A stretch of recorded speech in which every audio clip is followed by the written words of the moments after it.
everything's alright. From the combination heights, quest the truth is our guide. In the vast expanse, it's where we reside. Hands up to the sky, let the bass ignite. Feel the groove surround us, everything's alright. SNX Radio, let the truth ignite. Together we'll shine, bringing shadows to light. In this cosmic dance, we're connecting the dots. Tune into the frequency, let's explore the spots. Heavy bass drops with tight beats. Illuminate the shadows, the echo of our call. On this road we will never fall. Feel the energy rising, can you sense the spark? As we dive deeper into the cosmic arc. Stories of the universe, mysteries unfold. In the heart of SNX, where the truth is gold. Every note we play, every line we write, crafting our legacy, shining ever bright.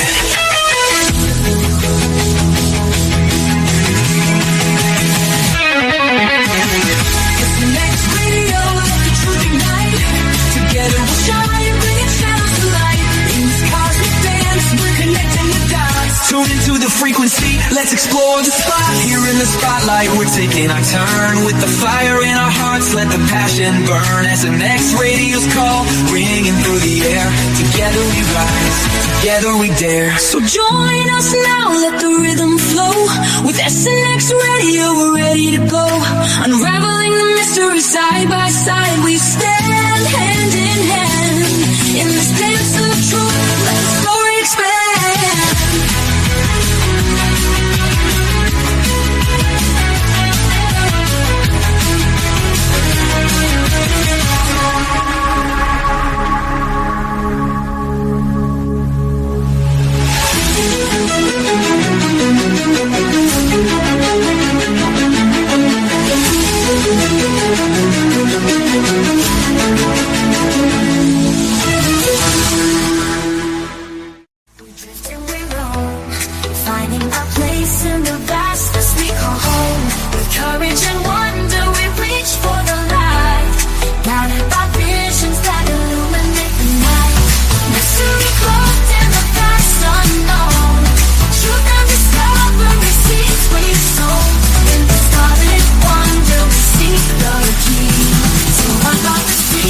Of our galaxy.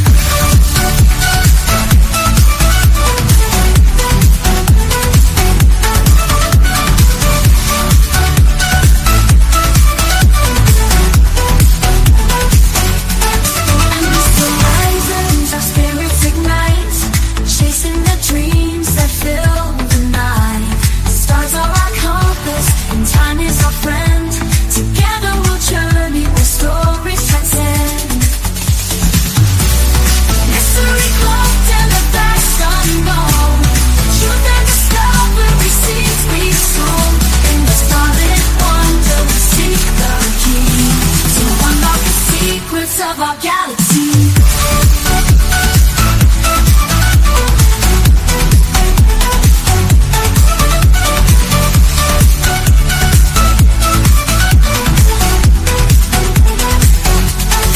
And this horizons, our spirits ignite, chasing the dreams that fill the night. Stars are our compass, and time is our friend.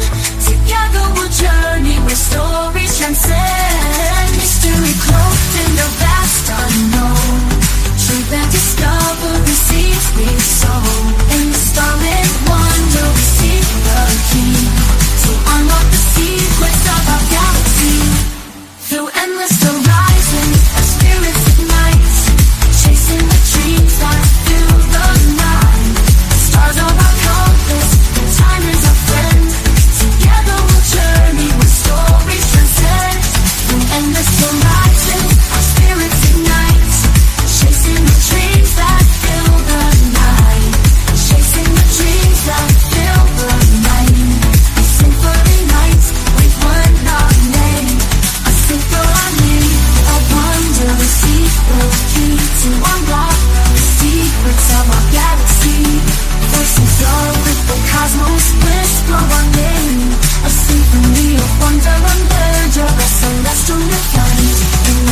sky.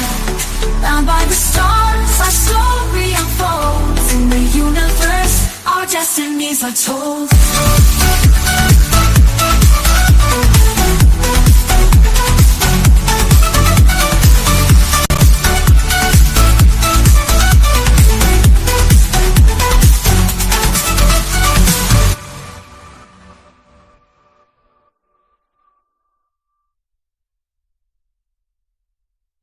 In the quiet of the night, we dream and fly, with questions that echo through an endless sky.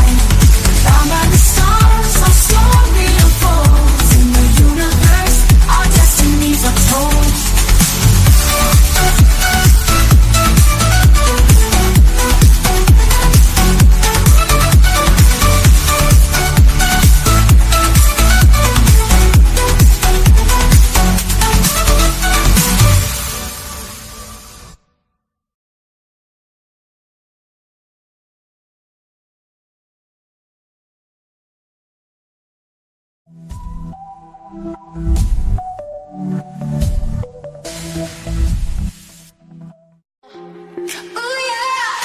Where the stars and secrets glow, Subnation X radios glow. In the night we'll ride the show into the unknown, unknown, where mysteries are shown, shown. Dance to the beat we own, own, yeah. Come with us and let it go, go. Night sky whispers in the dark. Secret trails will leave a mark. Follow close, ignite that spark. We're on a ride, it's just the start. Into the unknown, unknown, where mysteries are shown, shown. Dance to the beat we own, own, yeah. Come with us and let it go, go. Feel the rhythm, feel the night. Every heartbeat, pure delight. Mysteries come to light. Hold on tight, it's out of sight. Into the unknown, unknown, where mysteries are shown, shown. Dance to the beat we own, own, yeah. Come with us and let it go, go.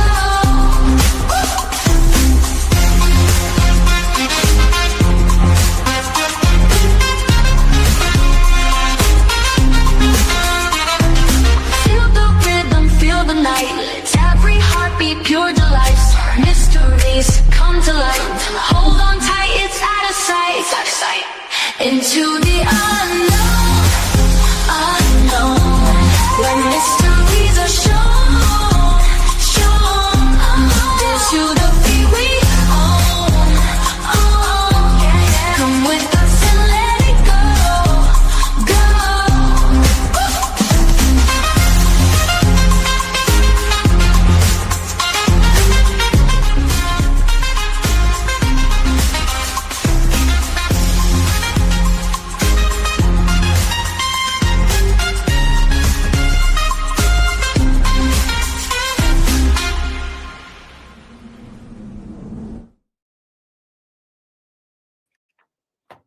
Hello, everyone. Oh, I did that. So I was going to introduce our guest before I brought him out and then kicked him off, but threw him back on. But welcome to SNX Radio. This is Coley, and Rodney will be joining us here shortly.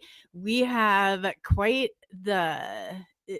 You guys are going to be excited by this guest tonight. He's absolutely phenomenal.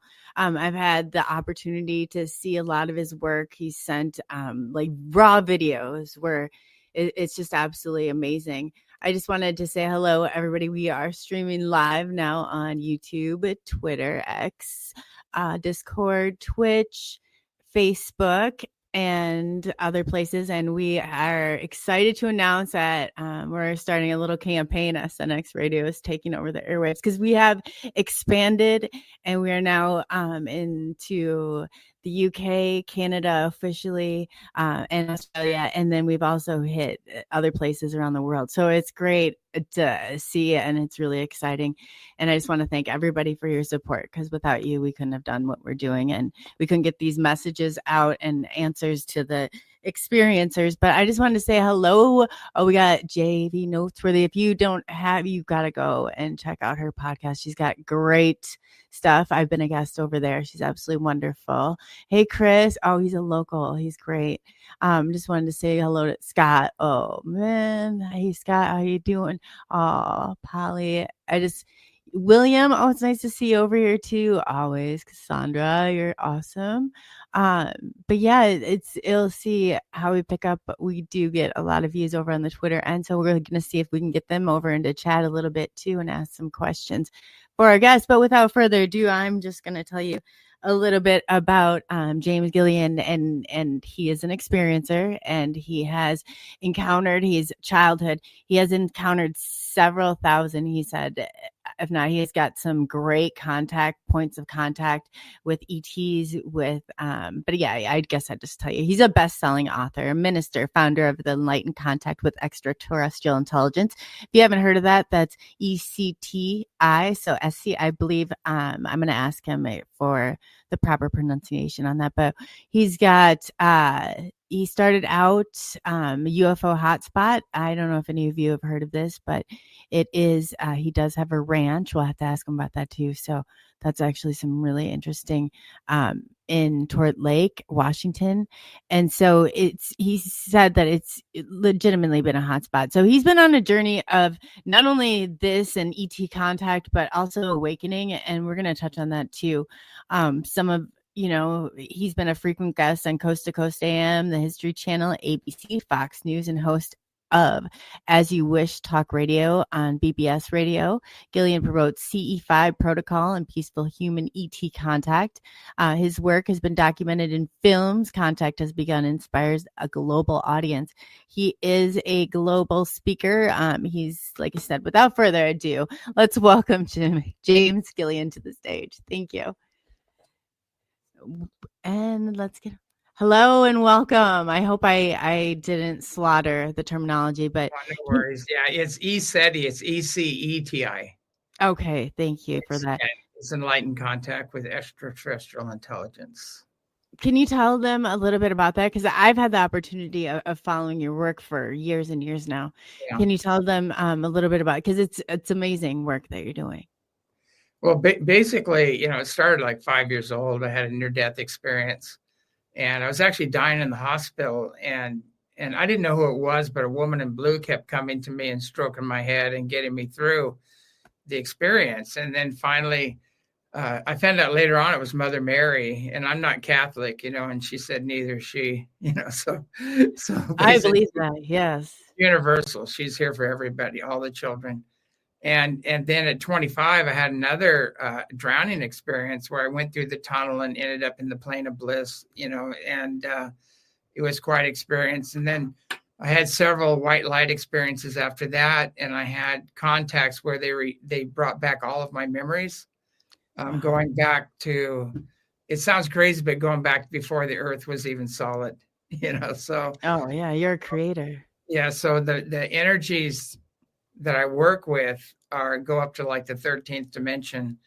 And we're kind of coming from the top down, where a lot of ufology is all focused on nuts and bolts and, creating a lot of fear and suspense. It's a controlled narrative, and it's entertainment, basically. And we're the real disclosure. We're where people make their own contact, have their own experience, and learn about who they are and why they're here.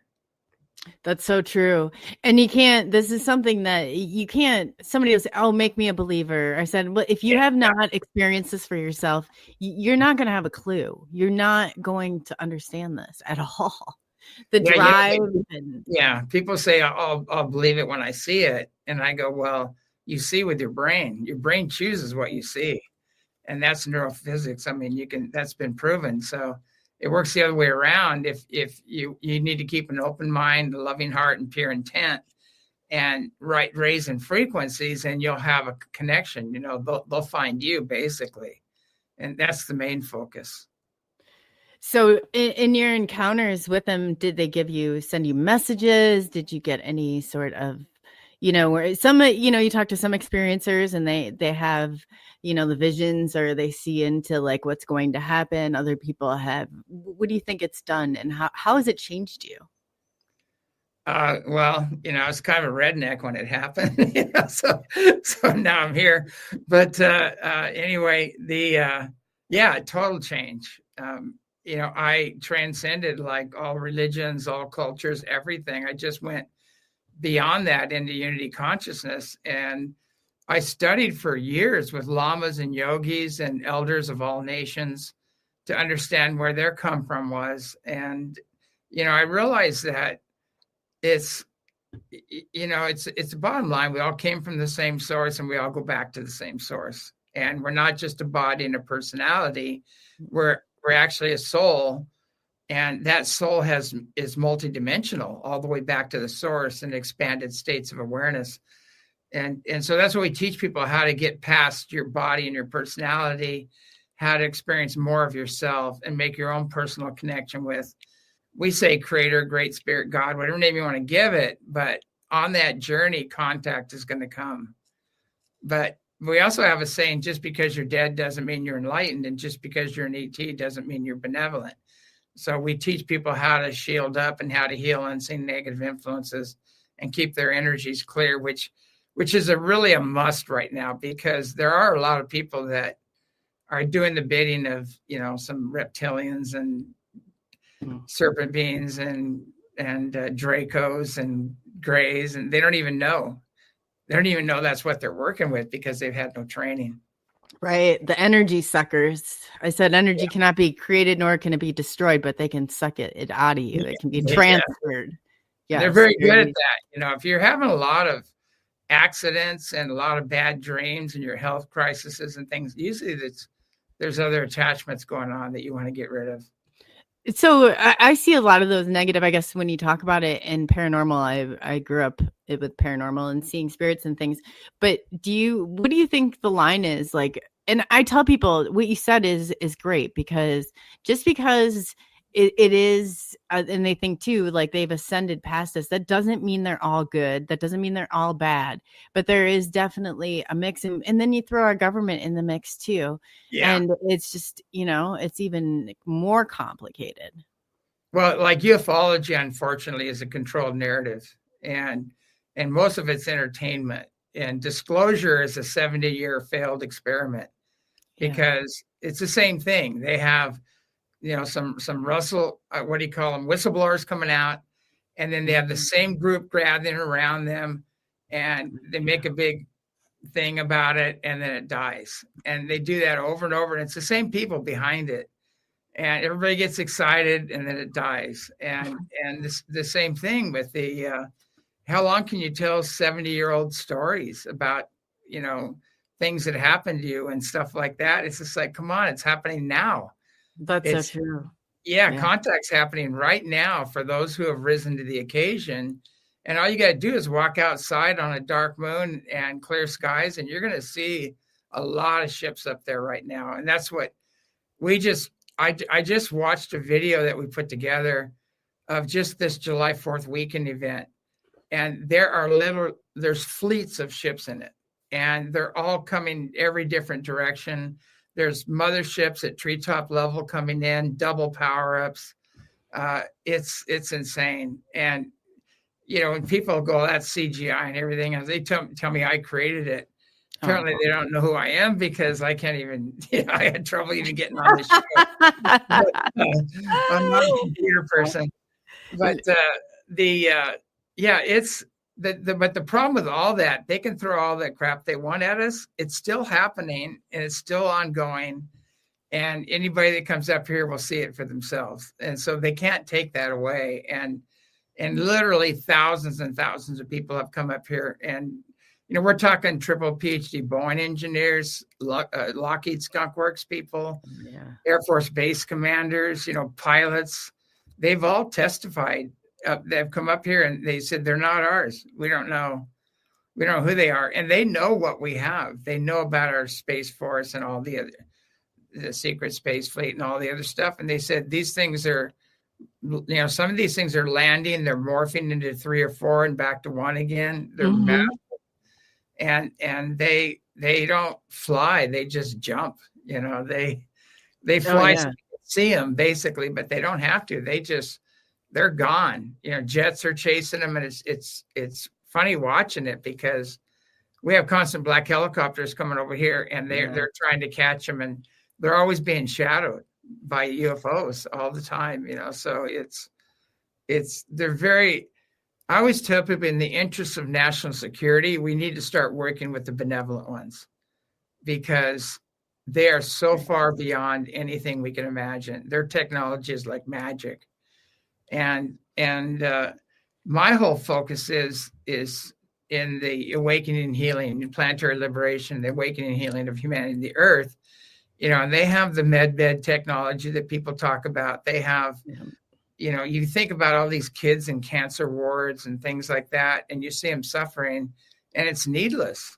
We already have it. It's already on the ground. We have the technology to take care of that. And you see all the, pollution going on. I've held objects in my hand, that as small as a pie plate that could generate enough energy for a town, so so we don't need fuel, we don't need tires, and we have all that technology, and now it's all getting out, it's being exposed now, and next step is actually implementing it. Oh yeah, I talked to Jesse Marcel's been on the show a few times, and his granddad was involved with the original Roswell, and he's got patents for like flying cars and all that stuff. We know it's coming. I mean, there's no more denying it.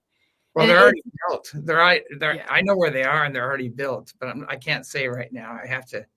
There's things I can't talk about because I tried to get some of this technology out back in the 90s, about 95 or so. And, we were threatened by everybody. Mm-hmm. We had labs blown up, and our lives were threatened, and we had to just put it on the shelf and wait, so but it is going to come because the old guard's collapsing right now. Yeah, no, when my cat ended up dead by my door, that was enough for me. I mean, whether it be a coincidence or not, I had SIM cards go missing. I was outside, my phone exploded while I was looking at a document. I was like, at no end do they try and throw those wrenches in there. How have you stayed safe? Because you start talking free energy and you're putting a suicide stamp on it or something. There's been a lot of divine intervention. I've had bullets whiz by my head, my brake lines cut. They take off your lug nuts. That's one they really like to do. And so your tire falls off and swerve into ongoing traffic. It's always the left front they take off. And, warnings like that and things like that. And I've had colonels call me and threaten me, and I just say, can you spell civilian? I'm not part of your program. And I had one colonel called me, and I told him, he said, why are you lying to people about all these UFOs and everything else? And I go, excuse me, you're a colonel? And he said, yeah. And I said, and you're out of the loop like this? And then he broke down. He goes, yeah, we just want to catch one, And I said, good luck. You're never going to catch one of these guys. And that's what they need experiencers for. I've always heard, and I've always gone by the rule of 2 in every group. And it's so true. Then you'll see how all the projects or people you thought were going your direction sabotage it completely. Sabotage it. And I was like, man, how did I not see these coming? But they're good. And you just always have to anticipate that. Even though like a lot of people telling their stories, there's going to be like, you got to discern between, just because you're one way doesn't make you always right and the other way always wrong. Like you have to be able to call it that wrong when you see it, regardless. It doesn't matter. Wrong, Well, there's a lot of different unseen negative influences that'll sabotage and you won't even see it. And they'll turn your friends against you and family. And it's pretty crazy. Interfere in your relationships. They'll screw with your computers, and they have that ability, and I've seen all that, so we have to recognize that there is an element, and we need to learn how to stay on top of it. And it's really rough for people, especially people around me. Unfortunately, they really get hammered. And so I teach them all the tools, but you got to keep using them. to keep That's so true. Yeah. And when you go on and people say, why do you do what you do? It's gotten so intense. I'd love to tell you some of the personal stuff, but I'm currently had to move out of my location, and I had to, it got so bad that I was labeled a conspiracy theorist by local law enforcement. And I was like, if people don't see that this is happening and that this is going on, I'm telling you, it is. I have evidence of it, and they're relentless on it. So what's kept you, like I said, I mean, you've been doing this for almost 40 years, or you have 40, I mean, you've got a lot of years under your belt as an experiencer. I started at age 2. No, I'm just kidding. But, I've been around for a bit, but well, that's amazing though. I mean, that shows how long you can't do this for 20 something or 40 something years or 40 years unless, it's part of your life. Yeah, people ask me sometimes, they go, I'll talk about the ships coming here and the information they're giving us and stuff. And they go, well, have you run this by like David Wilcox or Greer? And I said, they're like newbies to me. It's like, we've been here for a long time. And even years before that, I was teaching classes and self-mastery classes and things like that and having contact. But so we've been doing this a very long time. And the problem is, that we have the evidence, we have mountains of tapes and videos and testimony. And so it's, they can't deny what's going on here, but they do everything they can. I've been censored out of all the major conferences. And, what happened was I started getting censored off all the radio shows and everything else, even though I was on Art Bell and all these other shows. Little by little, all of a sudden I was pushed out.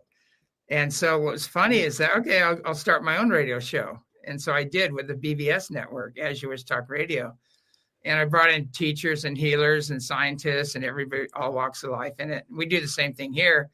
Then I got pushed out of the conferences and I said, okay, well, I'll build my own conference building, You're right. So we had these huge conferences here with the top people in the field, and so everything they've tried to do, I just went around it. I did an end run around it. I go, I'm not going to let this stop me. And so we have kind of held back a little bit right now because we're in some really crazy times. Right. And we're waiting for this flip to happen. It's getting really close. And I think the snowball's been pushed over the hill and it's moving. It's moving very fast. And right. The old guard is collapsing, and I can explain to you what's going on if you want. It's absolutely. So basically what's going on, and this might lose some people, but it's biblical, it's but not way outside the box. But the source itself, whatever name you want to give it, creator, God, great spirit itself, is connected through the suns, and all the suns are connected. And our sun is connected to that too. And the order has been given. We're going to the next level. We're ascending. And so the suns have just been bombarding us right now. And all this other energy is coming in from other sources. NASA knows about it. They don't know what it is or what's happening. But solar energy is consciousness comes with the light. And in that consciousness is universal law. And so we have to rise to the occasion and start acting according to universal law, which is basically universal peace and brother, sisterly love and individual freedom and prosperity for everybody. It's unity consciousness. And that is pressing in. The earth is ascending as well. And so the higher dimensions are pressing in and the earth is ascending.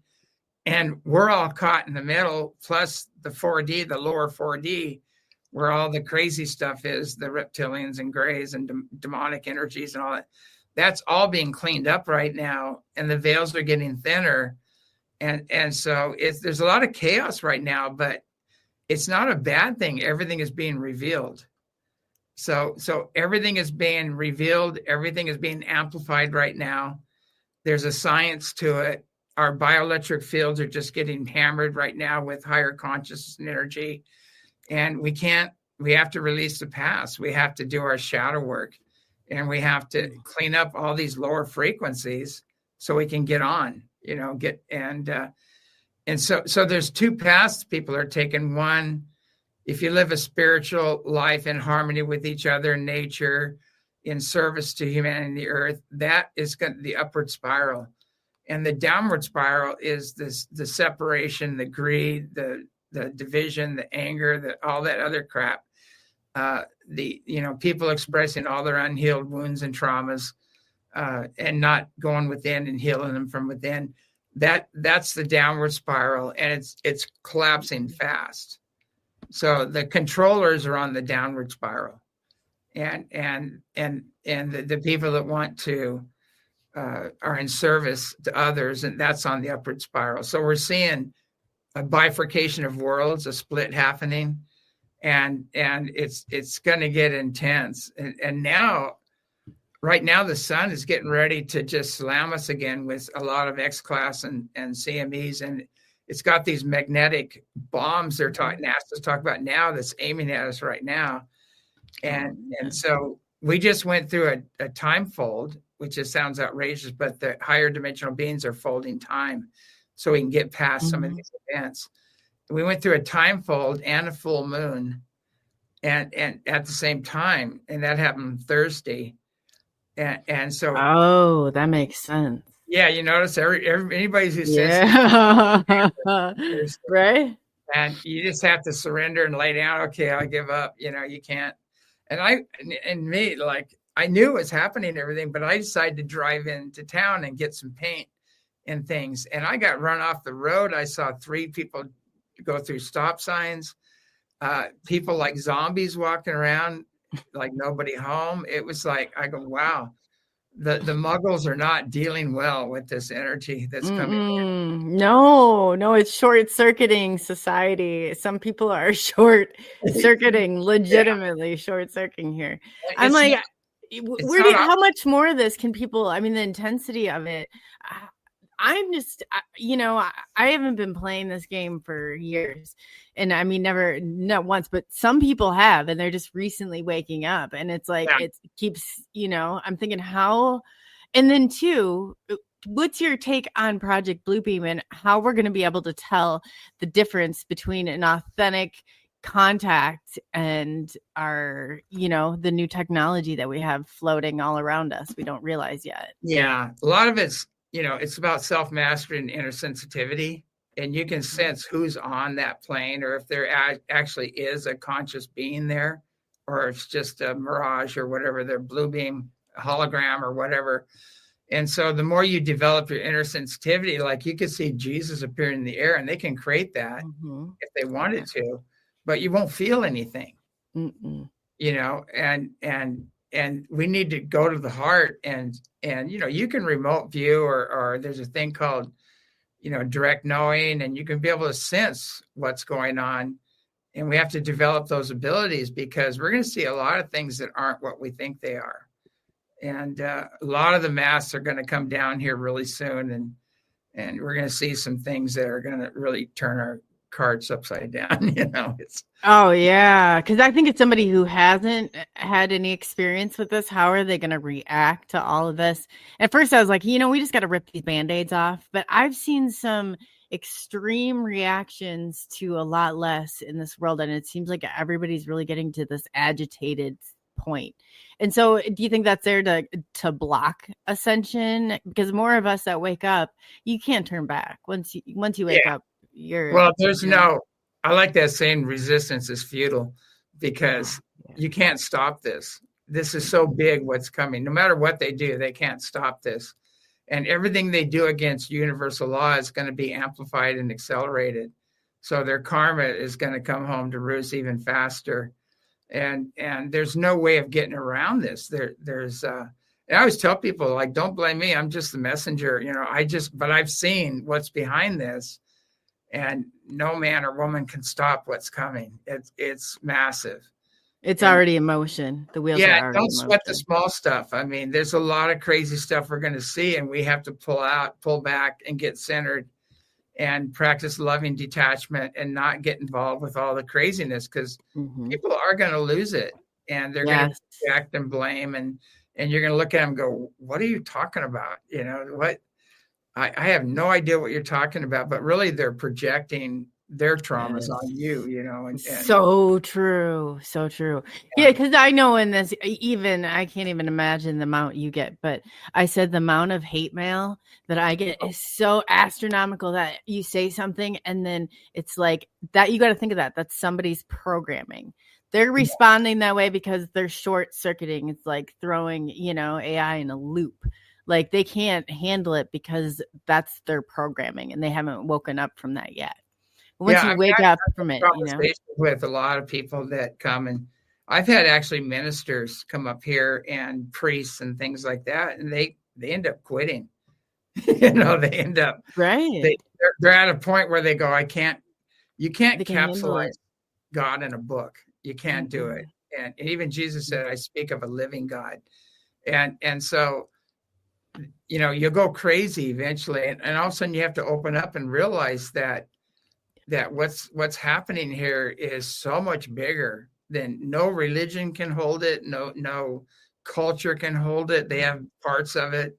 But when the big picture comes down, we're going to find out almost everything we've been taught about our history, about the origin of religions. I even wrote a book about it, UFOs and the origin of religions and our real history. And we're going to find out that there was a lot of little g gods running around, a long time ago, that some wreaked havoc and some were beneficial.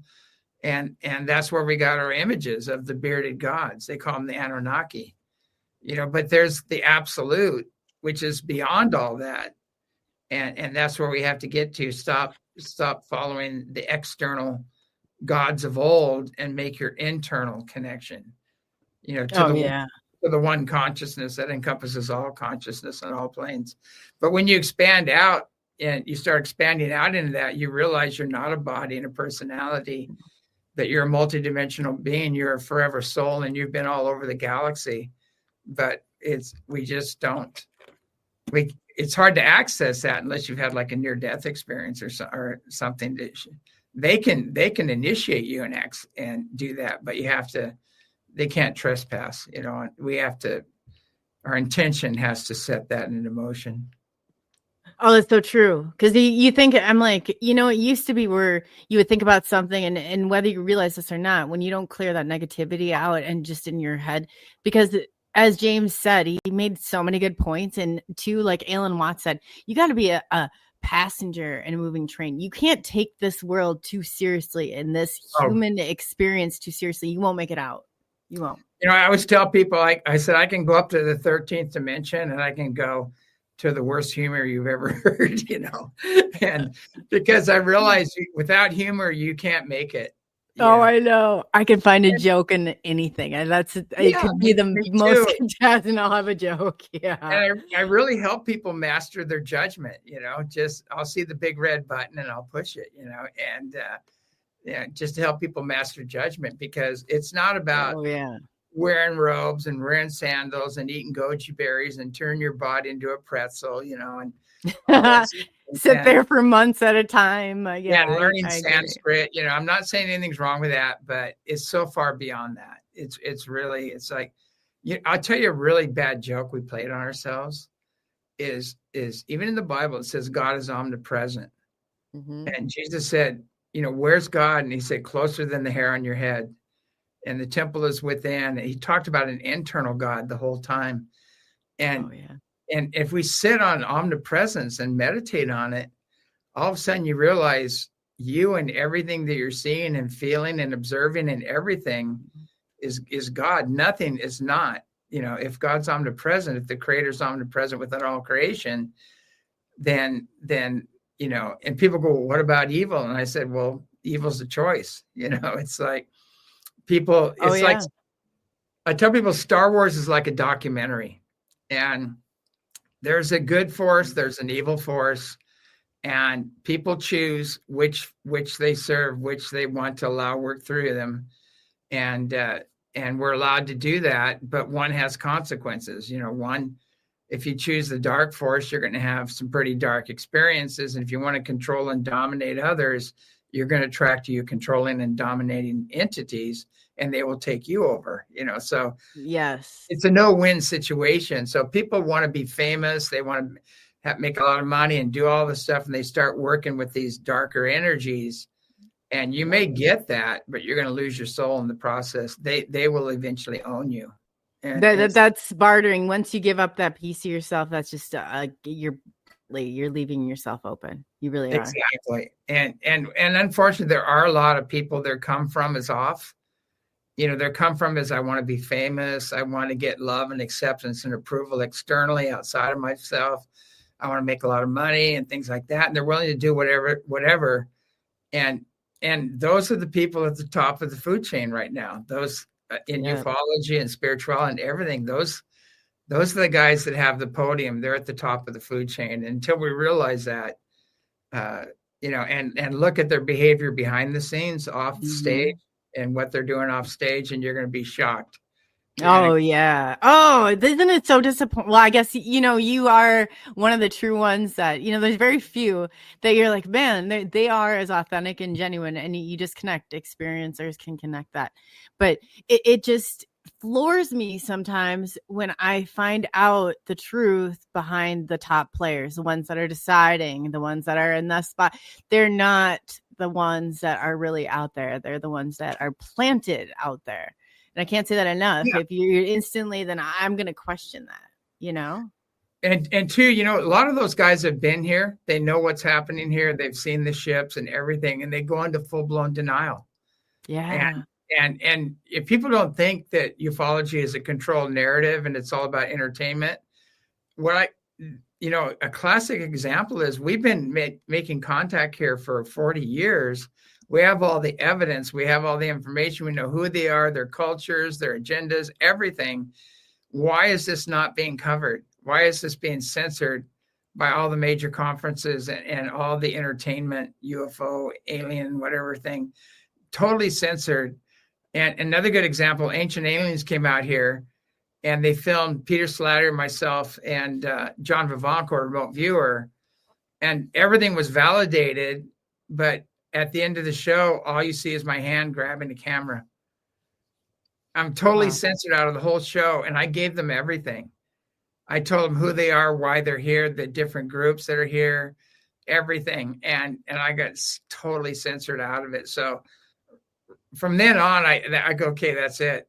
I'm done. I'm doing my own thing. I'm not going to even try to work within this community. And there are a few people that are authentic that I will work with and go on their shows and things like that. And I'll have people come up here that I know are authentic, but we're not all perfect. We're not going to get it all right because we're being bombarded by all this other stuff. But if your come from is right, you're okay. You're going to make mistakes, but right.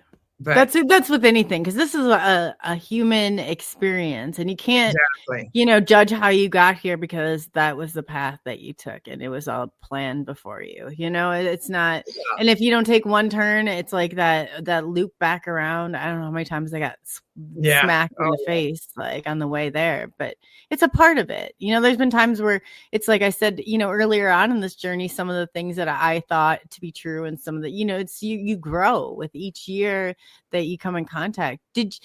In talking about that, I know that I had a grandmother and a brother who were also in tune and experiencers too. Do you have anybody else in your family? Because you were a childhood experiencer, and people need to realize there's a big difference between those of us who were taken like much later, and the childhood experiencers. I found out. I mean, they've lived this their entire lives.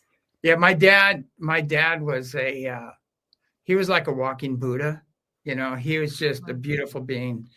And he was a very good example for me to grow up with. And my mom was kind of materialistic, and she wanted me to get a job with the government and get a haircut and a suitcase and, all that stuff.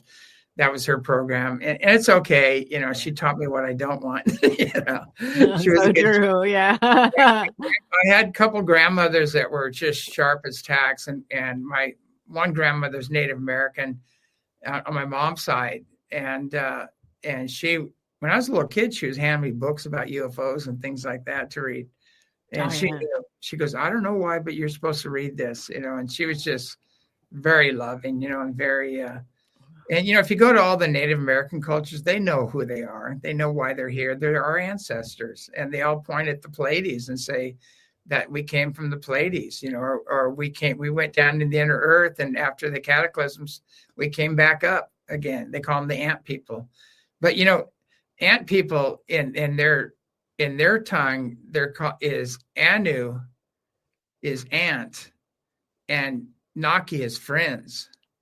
So ant friends saved it, right? The Anunnaki, when you translate it, it translates into Anunnaki. So it's really interesting. But a lot of the Anunnaki, whatever you want to call them, most of them came from Lyra, ancient Lyra, and that's the root race. And then they went to the Pleiades, the Orion system, and the what's that one?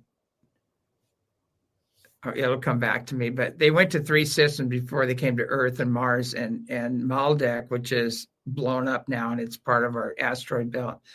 But the Anunnaki are actually the ancient Lyrians. They're the little g gods that colonized the Earth, and then we went through several cataclysms, great wars like pole shifts and cataclysms that we all had to start over as primitives. But a lot of people are saying that they created us.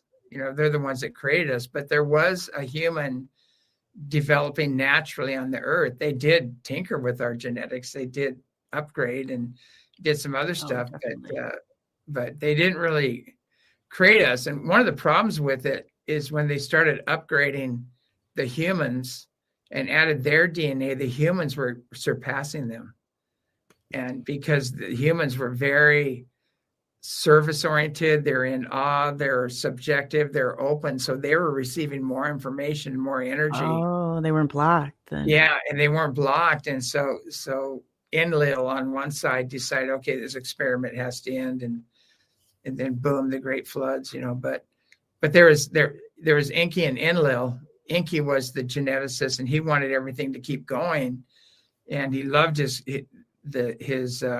work and what he was doing, and Enlil wanted to end the experiment and get rid of all of us, but that you'll find that in the records. Basically, they're finding these ancient cuneiform tablets, and AI is deciphering them, and they're telling the real history of Earth, and much to the chagrin of some religions get really upset about that. But it's it's happening though. I mean, you can't put your head in the sand. Our history doesn't go back 6,000 years. It goes back 600 million years, where there were advanced people here. They have caves in Brazil 300 million years old that are glass lined. Okay, who did that? They're still digging up temples. They're digging up ancient temples, Göbekli temples, one, and they're finding some very interesting finds there that are showing that they had a really high degree of math and geometry and the astronomy. They knew where all the planets were and everything. So these weren't guys with rocks, and a chisel cutting little blocks, Right. They've never figured out. They talk about the teachings of Thoth and all that, the ancient stuff. Back then, the kings reigned for like 30,000 years. Yeah. So who are these? We shortened our own, with all the food we've eaten. I mean, you got to think of all the stuff that we're being poisoned. 30,000 years they reigned for these guys. And a lot of them are hybrids, or they were the original beings. And they're big. I mean, they're very tall beings. And so and that's all coming out now too. So I'm not trying to undermine, the Bible has part of our history in it. Mm-hmm. But it's part man-made. I mean, you got to expect this. Yeah. Yes. It was written by men, and written by they say every history is written by the victor, and it's his story, men. Yeah. And what about the other guys that lost? They just kind of disappear, and they were demonized, and most of them were just indigenous people that were in the way. It's a black and white, that binary thinking, and we're not. We've expanded to definitely like a different. I've even noticed the algorithms are different. They're not the 0, 1, 2. None of that sequencing. So you got to think when that's happening, that's us we're programming AI to. I don't know how much people need to know here, but the government holds technology 40 to 50 years before we get our hands on it. I mean, if that tells you anything. Yes, they know what's coming. They have some technology that's millions of years old, but they don't know they don't know what it is or how it works, but. Oh, yeah, definitely, for sure, they do. I know scientists that have figured out some of this technology and the engines and how they work, and they go, "Oh, sorry, I can't figure it out," because they go, "Nobody should have this. We're not ready for this kind of technology," and it's conscious interface technology. It's not nuts and bolts. It's conscious. No, yeah. And you don't realize too, people would talk about like holding a crystal. And when the more I got to understand it and, the telekinesis, like you're the one that's in control of this energy when you realize. And too, when he's talking about like, Christ consciousness and things like that, think of it like your electrical system and plugging things in. I might be the stove, we might have a microwave, but we're all plugged into the same source. Yeah. There's, I just think some people, like you said before, there are ETs or the HETs, humanoid extraterrestrials living among us, and they are in different forms and they are here. So how you've had a phenomenal contact with, and I can only say that there's been 3 different kinds that I can consciously remember that I've encountered. How many, and what's that like? Because there's an emotional part of this. Yeah. Well, I really like working with the ones that are benevolent, they're spiritually and technologically advanced and have emotions and things like that. There are some that just don't have emotions, and they're just, you tell a joke and they won't get it. I know. We would label them serial killers as humans, yes. Box, But there's a lot even a lot of the grays don't have emotions. They're the tall grays are nasty. They can project consciousness and take you over and immobilize you and do that stuff. Most of the little grays are just biological robots running around. And they said there's 57 shades of that, happening. And then you've got, the bugs, you got the mantises and all the ant people and all the other stories about them. But we work mainly with the Pleiadians, are the main go-to, and they're our ancestors. They started Atlantis and Lemuria, and their ancestors are the ancient Lyrans from Lyra, or Lyrians. Some people say Lyrans, Lyrians, but and we work with those groups, and we work just with the benevolent ones, and we've learned how to move out the negative ones and call on the higher beings if we have a problem, and which has been a lot of problems lately. We've been on overload clearing out these energies, that are happening right now. But we teach people to do it themselves. Yeah, that's a good idea. Give them those skills, those traits. So when you're talking about clearing energies, like that sounds a lot of paranormal to me too. Because I know that these lines and people are like, well, maybe the paranormal is the normal, and people, I just remember talking about it when I was a kid, and you would think that, and full-fledged exorcism needed to happen. Like, and then it's, slowly over time, you see how people's perspective changes. But what, I guess, is your take on everything? Where do those lines merge? Because there's so much of the paranormal. Anybody who's experienced ET has come in contact with the paranormal. And you have taken your picture. I've had one too. It's amazing, with so many orbs. And I will be releasing the files. He told me it was okay to do today. I was like, maybe I'll just put your name on. And he's like, nope, really, so this is like awesome. So we got all of that. Just please be looking for that, because it's going to be amazing. Yeah, we have a new clip that we're working on right now, actually, and I saw it, and I was blown away at what was captured there. And there's pictures of me like phasing out. At the International UFO Congress, I turned into a light being on stage, and all you see is the mic, and they never asked me back again after that. But there's but isn't that so true? It's not that hard to jump dimensions. People think it takes thousands of years of meditation and things. It's not that big a deal. But it's really what I tell people. There's universal law, okay, and so it's basically, I said before, universal peace, brother, sisterly love, individual freedom, and prosperity for everybody. Whenever you step out of that, you create karma. And if beings are trying to get you to step out of that, change channels, get away from them. And if they tell you you're special and you're the chosen one, turn the channel. Yeah, run. I mean, everybody, the more you get into oneness and the more you merge with the one consciousness and you're part of the unified field, everything is God, and so there's no special, like everybody's special. There's people in the UFO community, they're really pushing depopulation programs and things like that. And I go, well, if you really believe in that, you first. Right. Why are you trying to take me out? Let's take, lead the way. No, I'm special. I'm too important. I go, oh, no, yeah, I know. no Or part of the 144, whatever club. Like they think that they're just, these isolated, segregated beings. I would, these guys think they're so educated and special. I would just take a simple person over them. Me too. They have a higher frequency than they do, so. Oh, yeah. And you can tell that, it's all motive driven. It's not, I always ask people, how did you get into this? Like, I want to find out what their motives are behind it. Because the people who are seeking the truth are going to be the ones that have experienced the phenomena and understand it inside and out because they lived it. Yeah.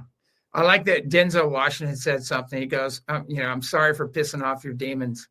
And that's kind of what happens when I come in contact with these people. They just start coming unglued. Oh God! And I don't have to do anything. All I have to do is just be present, and I just watch them come unglued. But the unfortunate right now with this energy coming in, the closer you are, the more energy you're working with, and the more light you're emitting, and things like that. You become a mirror, and you also become an amplifier. And so you're going to mirror and amplify what people love and don't love about themselves and their unfinished business and things like that. So, and there's an old saying that Christ has no place to lay his head, and not to be biblical, but what they're saying is the more enlightened you become, the harder it is for you to be, especially in social consciousness and with people. And you spend a lot more time in nature and things like that. But people have to realize right now we're all being energized. Our bioelectric fields are just amping up. And the higher we go up, we have to realize we're going to lose friends and family and things like that because we can't play that game anymore. We can't be manipulated anymore. We can't, And everybody's on the line. And that's where it comes to detaching a little bit. People say, oh, and I'm like, no, this is a good thing, because when you stop participating, I have to remind myself sometimes, like, I'm participating in the human part of this. Like, I'm getting wrapped up in all this drama and everything. And I got to take a step back because I'm like, that's not, and you have to cut ties with people. You have to do it.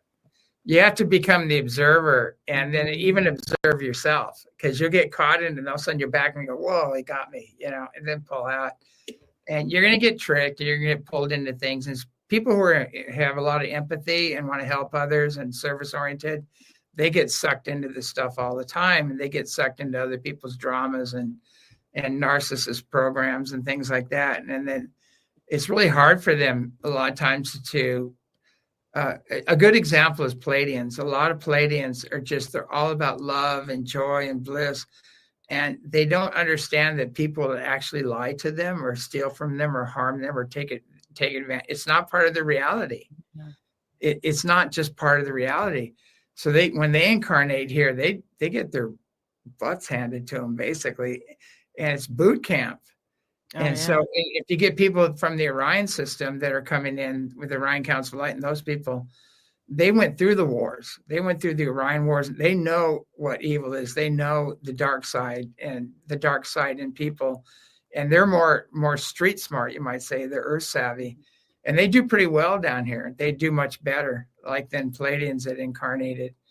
And so it's like it's big school going on. And I see that all the time. I'll look at somebody and I can see that they're Pleiadian mainly in their soul. They're Pleiadian. They incarnate here. And I go, you've had it rough, haven't you? And they go, yeah. And I said, there are people out here that will lie and steal and harm you and take advantage of you. And they go, yeah, I'm figuring that out, And it's hard.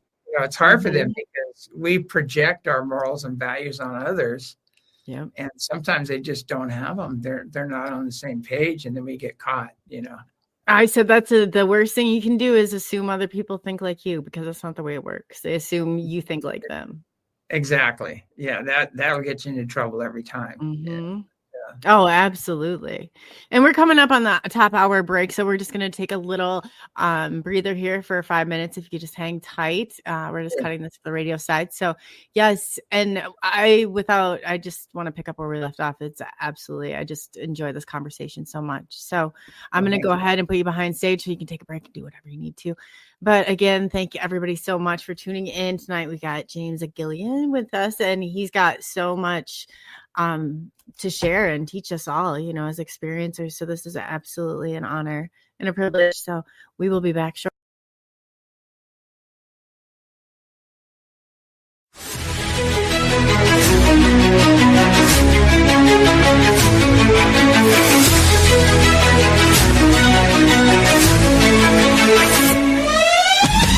Unraveling the mystery, secrets in the night.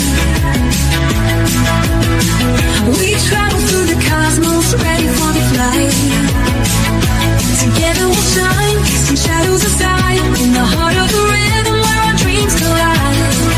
Join the Sub Nation, next quest, the truth is our guide. In the vast expanse, it's where we reside. Hands up to the sky, let the bass ignite. Feel the groove surround us, everything's alright. From the Sub Nation next quest, the truth is our guide. In the vast expanse, it's where we reside. Hands up to the sky, let the bass ignite. Feel the groove surround us, everything's alright. SNX Radio, let the truth ignite. Together we'll shine, bring shadows to light. In this cosmic dance, we're connecting the dots. Tune into the frequency, let's explore the spots. Heavy bass drops with tight beats. Illuminate the shadows, the echo of our call. On this roller we will never fall. Feel the energy rising, can you sense the spark? As we dive deeper into the cosmic arc. Stories of the universe, mysteries unfold. In the heart of SNX, where the truth is gold. Every note we play, every line we write, crafting our legacy, shining ever bright.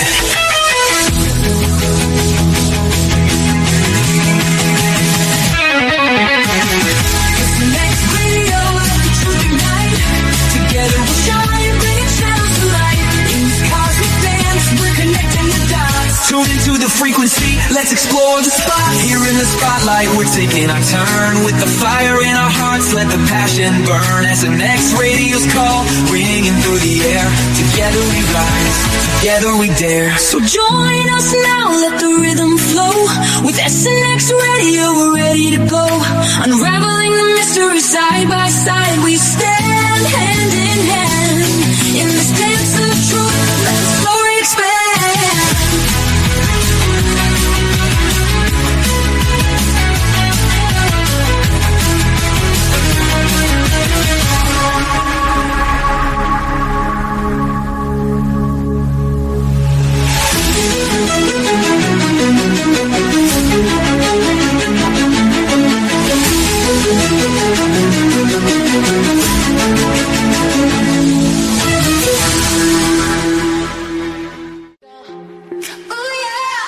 Where the stars and secrets flow. Subnation X Radio's glow. In the night we'll ride the show into the unknown, unknown, where mysteries are shown. Dance to the beat we own, yeah. Come with us and let it go. Night sky whispers in the dark. Secret trails will leave a mark. Follow close, ignite that spark. We're on a ride, it's just the start. Into the unknown, unknown.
Into the unknown, where mysteries are shown, into the feet we own, come with us and let it go.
And thank you all for staying in and hanging tight with us. We are back from our break. And just to kind of give you a little bit of background here, we have a absolutely amazing guest tonight.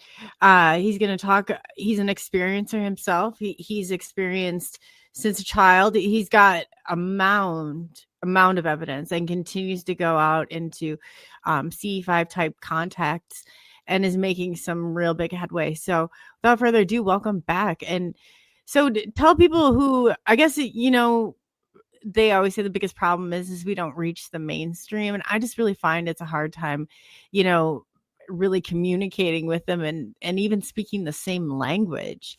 But you do a lot of awakening work, which is so important. And where would you suggest people like begin? You know, that, I mean, someone who are just waking up, and how are they going to stay sane so we don't all, you know, suffer? We've had ABC come out here, Fox News, Sean Hannity came out here.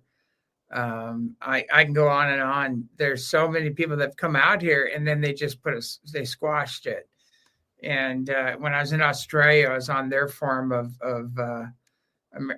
Australia, Good Morning Australia, and things like that. But I dropped some major truth bombs on there, and so they got out there, and then they squashed it, you know. But or are they coming with pitchforks and torches? Yeah. I feel like that's probably I don't really. Sometimes I wonder. I mean, maybe is not for everyone, and and just allow people their experiences. And, when they're ready, they're going to see it. But I think there's a fail-safe mechanism in the soul, and it's being activated right now. And all of a sudden I've seen people that I thought were never going to get it are starting to ask questions, and they're telling me stuff and trying to educate me. And I go, yeah, I talked about that 40 years ago. And it's kind of funny watching it happen, but people are on a crash course of enlightenment right now. And they're doing their own research, and they're finding out, not everything they've been told was true. And they're starting that they have to go within. They can't trust external sources anymore for information. And one thing too, I wanted to say a little bit about C5 things. When you go out there, there's some people in the ufology that say, open up to anything, don't be a spiritual snob. Just let anything come into your body and contact anything. And that's really dangerous. Don't do that. Don't do that. Oh, that's cleaning people up. People are coming to us, and they've got hitchhikers, they got entities, and they're trying to get them off, and they're having all kinds of problems because there are people in ufology that are just opening up to anything and letting anything come in. And it's just very dangerous to put things out there like that, and I mean, there are masters, Jesus, Babaji, there's Buddha, there's all these other masters, Kuan Yin, Mary, that you can call on for help, Creator, God, Great Spirit. But there needs to be a spiritual component to this. And we need to learn how to heal unseen negative influences and keep our energies and have a foundation. So we can go, oh, that's not right. This doesn't work for me. I'm sorry, and be able to see through the grandstanding, and the see me, dig me programs that are going on. Because there's a lot of that going on, and a lot of crazy haired people on stage, Man, this is right up in your face. They don't even try and hide it anymore. Oh, no. And, I know all these people too. I know who they really are, off stage. And some of it's pretty scary if you really know. It's very dark. There's always a dark side to this. I mean, there's some benevolent, tapped in people. I know some wonderful people in the field of ufology, but they're like, I can probably count them on two hands, I know. Are really bringing out, they have really high integrity. They have impeccable integrity. They're bringing out the truth. We have Peter Slider in Australia that has ECETI Australian. You got to get him on the show because he has got the most incredible footage, like metallic ships, beings appearing to him, everything. And he's really censored throughout the UFO. I've never seen anything like it. I go, this guy is top in the field with the information he's bringing through and the real history of Earth and the different dimensions and the levels and the evidence he has. And for some reason, he's been looked over on a major schedule. We know why. That's what happened. Yeah. That's what happens to everybody. You have to fight to get up there. Yes. And all the posers and the shills and all the other people hate him, because he's authentic. But same thing, like Mary Rodwell. She's coming up on the show soon. Mary is. Oh, nice. Yeah, give her a big hug for me. I love Mary. I will. I'll tell her that. She's been here. She's been to the ranch, and she's seen everything going on. And I mean, there are some people that are doing some really good work out there, but a lot of them get over their skis. Yeah. They get too far ahead. Like talking about this right now, my ears are ringing like crazy. I know. I'm thinking, man, there's consequences for this, people. You don't understand the consequences till you walk through this. And it's so much on the line where so many of us have put our stake, our livelihoods like on this because it's so important. It's at your core. And when you feel that and people are responding, like you said, the way they do, you can't, they're not the ones, they're not the ones because that's their programming and they're not awake. It's just, part of this. Do you ever feel like some of the people though aren't players at all? They're kind of just like, they're like the soulless, the wander, the people you can't, even have a structured conversation with. What do they call them? NPCs or something? What's the name for them? There's a new non-specific. Oh, is there a new Oh Lord, I What's guess it we got called? something for that. I'm not sure. I've always there's been a few times where I've stopped in my tracks and I was like, that's not that thing does not have a soul. It's just Yeah. like, the I've seen blank, that. like, yeah. I've seen a lot of that, and you look at people that are, some of the gang members and stuff, you look at them and you see their auras are dark and they have people they've killed that are attached to them. Yeah. And you look at that and you go, whoa, left turn, Clyde. You want to avoid, people like that. And people don't realize that when you reach a certain level, you can see who they are. And the thing about these high dimensional beings, they know everything about you before you even walk up to them. Oh yeah. I saw you had a Bigfoot thing on your thing. We have a lot of Bigfoot up here. There's I've got photographs of footprints that are like size 36 footprints here. But we actually, when they come through, we put peanut butter up on the poles. Oh, and is that they how you take learn? the lid off, and they eat the peanut butter and put the lid back on and set it back on the pole. So They let you know. nothing can do that. No animal can do that. Not even a raccoon. They might get the lid off, but that's it. But they come through here all the time, and they, especially during the season when all of our fruit's coming in, because we have a lot of apple trees and things like that here. But it's this place. The veils are very thin here, and there's actually a photograph. The government knows about this. They call it the purple zone, because the magnetic energies are so different here, and the veils are very thin here, and everything is happening here. People are getting photographs of like fairies and gnomes and Bigfoots cruising through, but it's all benevolent, because we do a lot of work here anchoring in the benevolent energies, and so it's a very protected place. But that's true. I had a psychologist here have a fairy fly right up to her face and then leave. And it turned her upside down in her mind, and she's freaking out. She's going, I medicate people when this happens, and I tell them it's an illusion and everything. She goes, what am I going to do now? Stop medicating them and start listening to them, because so true. They're real. True. I mean, they are real. And I'm a show me kind of person. I want to see it myself before I talk about it. And I've seen a lot of stuff that people think are myths or that aren't real, Oh, it's so true. And I didn't realize the extensive repercussions for stuff like this until I got further into, because I thought I don't care if they call you. No, they legitimately can do way more than that. And your privileges and things as, a human in this human experience will be revoked in some way or messed with in some way. I'm telling you, there's repercussions. So when you say that, you put yourself out there. I mean, you risk everything for this. Well, a lot of people say, I don't believe in Bigfoot. And I said, it doesn't matter. What if they don't believe in you? Do you still exist? It's like, but they are, you're not going to find, if you go looking for Bigfoot, you're not going to find it, but if Bigfoot wants to find you, it will. And that's the Native Americans talk about that, but they're extremely sensitive. They know everything about you before you even show up. And they're very evolved in nature. They're going to know you're coming into the forest way ahead before you. I was just going to say that they're going to know you're coming before you know you're going. They're going to know you're coming, and they're going to know your intent. Both. And if you go up there with bad intentions, might have a bad experience. If you go up there with love and you bring offerings and you meditate and play a flute out there, so they're going to come up and check you out. They're curious, But they'll sense your energy. I mistakenly, I do a lot of work in the forest. I'm out in the forest a lot.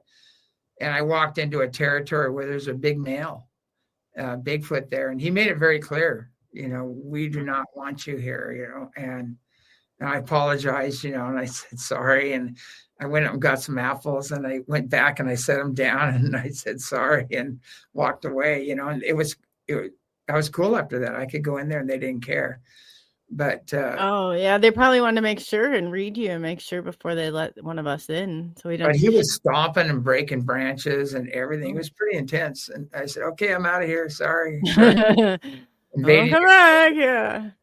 There's My some brother place, and I were sitting out there, and it was such an eerie feeling because he threw this big stone in. I was like, we got to go now, because if you just toss that rock in here, then there's going to be a boulder coming back at us. Let's get out of here. Yeah. they can. I mean, they have these big chokers that they run these cables through, and there's huge, and they weigh a lot. And these guys pick these things up, and 50-gallon barrels of diesel, and threw them, smashed a cabin in, because these guys were logging in their territory.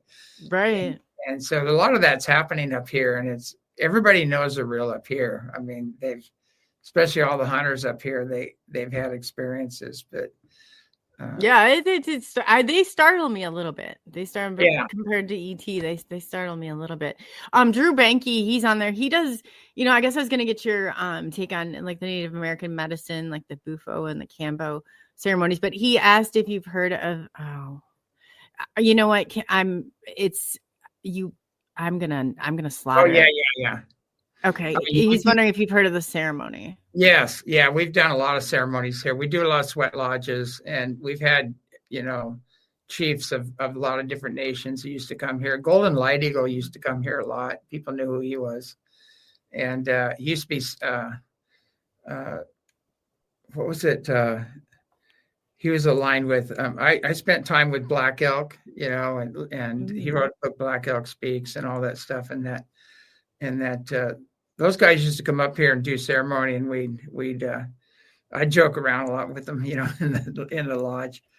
I probably won't even tell you some of the stuff, but it's pretty the good stuff you're leaving out. Yeah.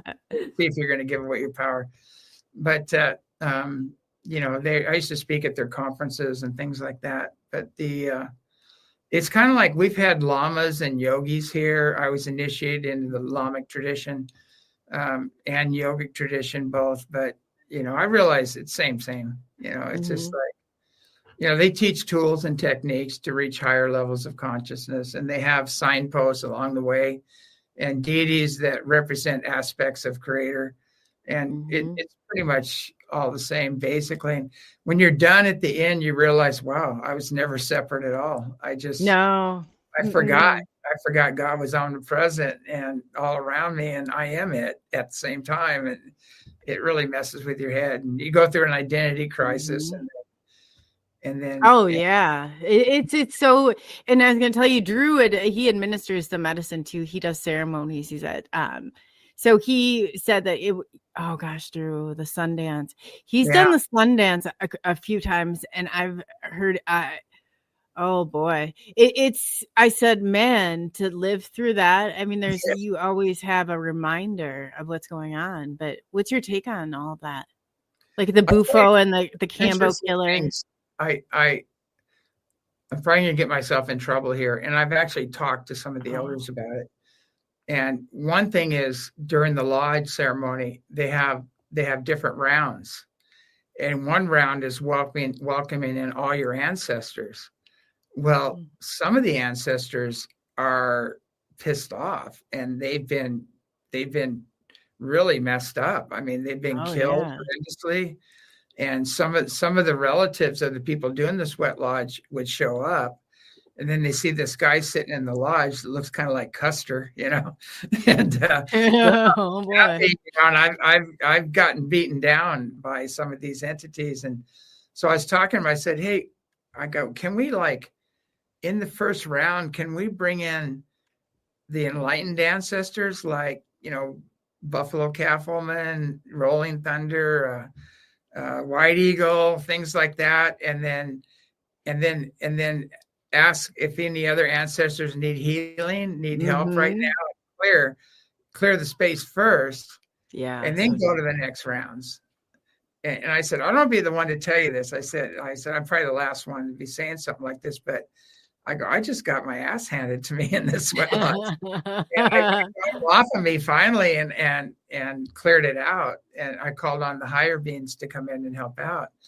And they did. But there's some things in all traditions that we need to kind of alter a little bit, make a little changes. And a lot of people get really upset with that, making changes. But I don't really think there's many ways to experiencing Creator, whatever you want to call it. Sometimes through suffering, people have a huge event that happens to them, and all of a sudden they have a come to Jesus or God moment, near-death experiences. And it's almost like having a near-death experience being a sun dancer. But from when he talked about, that's intense. Yeah, but I was talking to we had some things up here happen where the tree came up out of the ground and killed the elder that was doing the ceremony. Wow. And some other things happened like that. And I'll probably get in trouble for saying this, but I think we're kind of evolving out of, there's other ways of making your own personal God connection. Oh yeah, but everything you reminded me of the booth. Like, and I'll say that I've been to a ceremony before, and I crawled on my hands and knees to make it out alive, and it's intense. I mean, you have to. And then they said if it were that easy, everybody would do it, and that's true. And the Native Americans get that, and you have both components: the Native American and the Irish side. Yeah, my grandmother was a Native American, but the thing is, also too, taking on the pain and the suffering of the ancestors really messes you up, and you can heal that outside your aura by bringing in the higher ones to clear that up. You don't have to run it through your body. And I've seen people in the lodge take it on, and they almost took them out. I mean, they were deathly ill by doing that, and it didn't help them, and it really didn't help the ancestors either, but there are other ways of doing that are a little more graceful, you might say, a little easier to clear. And so, and so, I mean, I don't want to step on anybody's thing or go against anybody's culture or anything else, but some things we need to kind of evolve and let them take a different path, and like a lot of Native American cultures, they know that they're supposed to give the power back to the women. Like the women are supposed to be in charge now.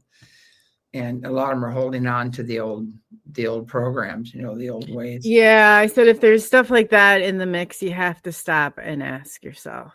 You just can't take this all at face value. And two, like you made a good point. People idolize the people who have passed. They don't realize how much of their own chromatic timeline, and that was hard for me to swallow. I have to admit that. People be like, well, that's your ancestry, and I was like, what does that have to do with me? It's not my problem, type of mentality. But then when you realize you're carrying and you're sucking these people right in through all this, and they're not able to. And also I have one other question, is that it kind of gets confusing, especially when they're talking about all this, about the white light and going to the white light and then not going to the white light, because it's just like, and getting stuck here. What's your take on and go to the brown light? Yeah. I was like, make up your mind. I heard that one too. Go to what's a brown light? I don't even know what that is. There is the brown note, the brown tone, but I don't even want to say what that is. But it's actually a weapon when you play that note. They call it the brown note because you end up going to the bathroom, when you. But anyway.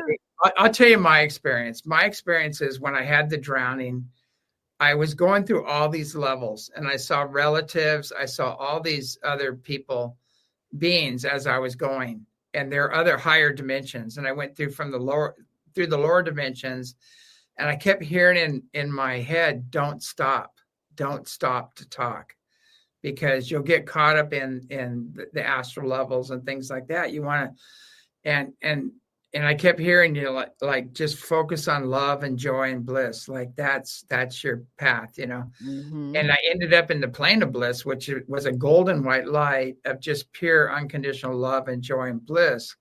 So I'm unique yet one. So I'm a light being now. I don't have a physical body anymore, but there's a greater consciousness and energy or light around me. And some people go, well, that's the soul. Acme Soul Trap 2000 on the moon. I hear all these stories about that, and I don't think you can trap a soul. I really don't. It's too powerful. But it feels like it, though. I want to make sure that we can't get trapped on here, because I don't want to do this all over again. Yeah. This isn't a place that you want to be. Like, I mean, I can't imagine eternity here. That doesn't sound. Yeah, you can. We choose, actually. A lot of us I remember making that choice. And now that I'm here, I'm just wondering, what the hell did I do? I say that I'm like, I could envision myself, James, going, oh man, I can take anything you can throw at me. Like, yeah, Exactly, big tough guy. And then you come here. Way to go. And your dad's an alcoholic and your mom's crazy. And all these things are happening and you're just going, whoa, I wasn't ready for that one. Oh, but, no. But we have to find that part within us that made that decision, that can walk this path, that to get through it. I was going somewhere. I forgot where I was going on that, but I think the bottom line is you have to transcend all cultures and all religions and get into unity consciousness, because even on the astral level, there are guides and teachers there that are stuck because they have a cultural belief or religious belief they can't get off the wheel. And so they keep reincarnating over and over again. But you got to transcend all of that to get off the wheel, and then you choose whether you come in or not. You're not stuck on the wheel. And I think about that. What an awesome thing. You really think about it. When you leave, you go to a level that matches your consciousness. And so. And you've had 3 near-death experiences. 2 and several wildlife experiences. Okay. But the thing is, what an incredible system. You really think about it. Everybody's going to go right where they need to go, and then they're going to return to finish up, old business. It's like taking somebody that's into heavy metal and then taking them into the heavenly realms where you hear this beautiful symphony music. And I mean, they'd be in hell. Yeah. It'd be like a screech for them. Yeah. They don't have it. Yeah. They don't have that. And it's just, and then coming to that too, in every layer of this, you're going to face your biggest fears. That layer is going to be there to stop you and prevent you from going to the next level. Yeah. There's a level go through that. Yeah. Yeah, they call it light review and things like that. But you're going to experience all the harm you've done on others, any trauma you've created, any harm, everything to get through that. And, it's a light review. And it's rough because and it's not a punishment. It's just for you to evolve and see how you can do things better, the next time around. A lot of times people pull all kinds of stunts on me, and I've had a lot of people take from me and things like that. And I go, well, enjoy your light review. You're going to figure out what you did. And I let it go, and it always comes back to me. I don't. Man, there's karma, and you don't realize it. But that's like Dolores Cannons has said a bunch of that too. I said, you're not getting through this without you. It's going to be almost like instant karma. And how you build it and how you continue is all upon you. And you can think that you're not a creator all day long. And your thoughts on what you thought yesterday, well, they might just be 6 months from now. It's speeding up. Yeah. Well, yeah, the action creates the reaction. And so, they say nature is slow to act, but thorough, Oh, yeah. They don't miss a beat, do they? It's the same with karma. It's like, if you don't get the lesson this time, it's going to come around. It's going to get amplified.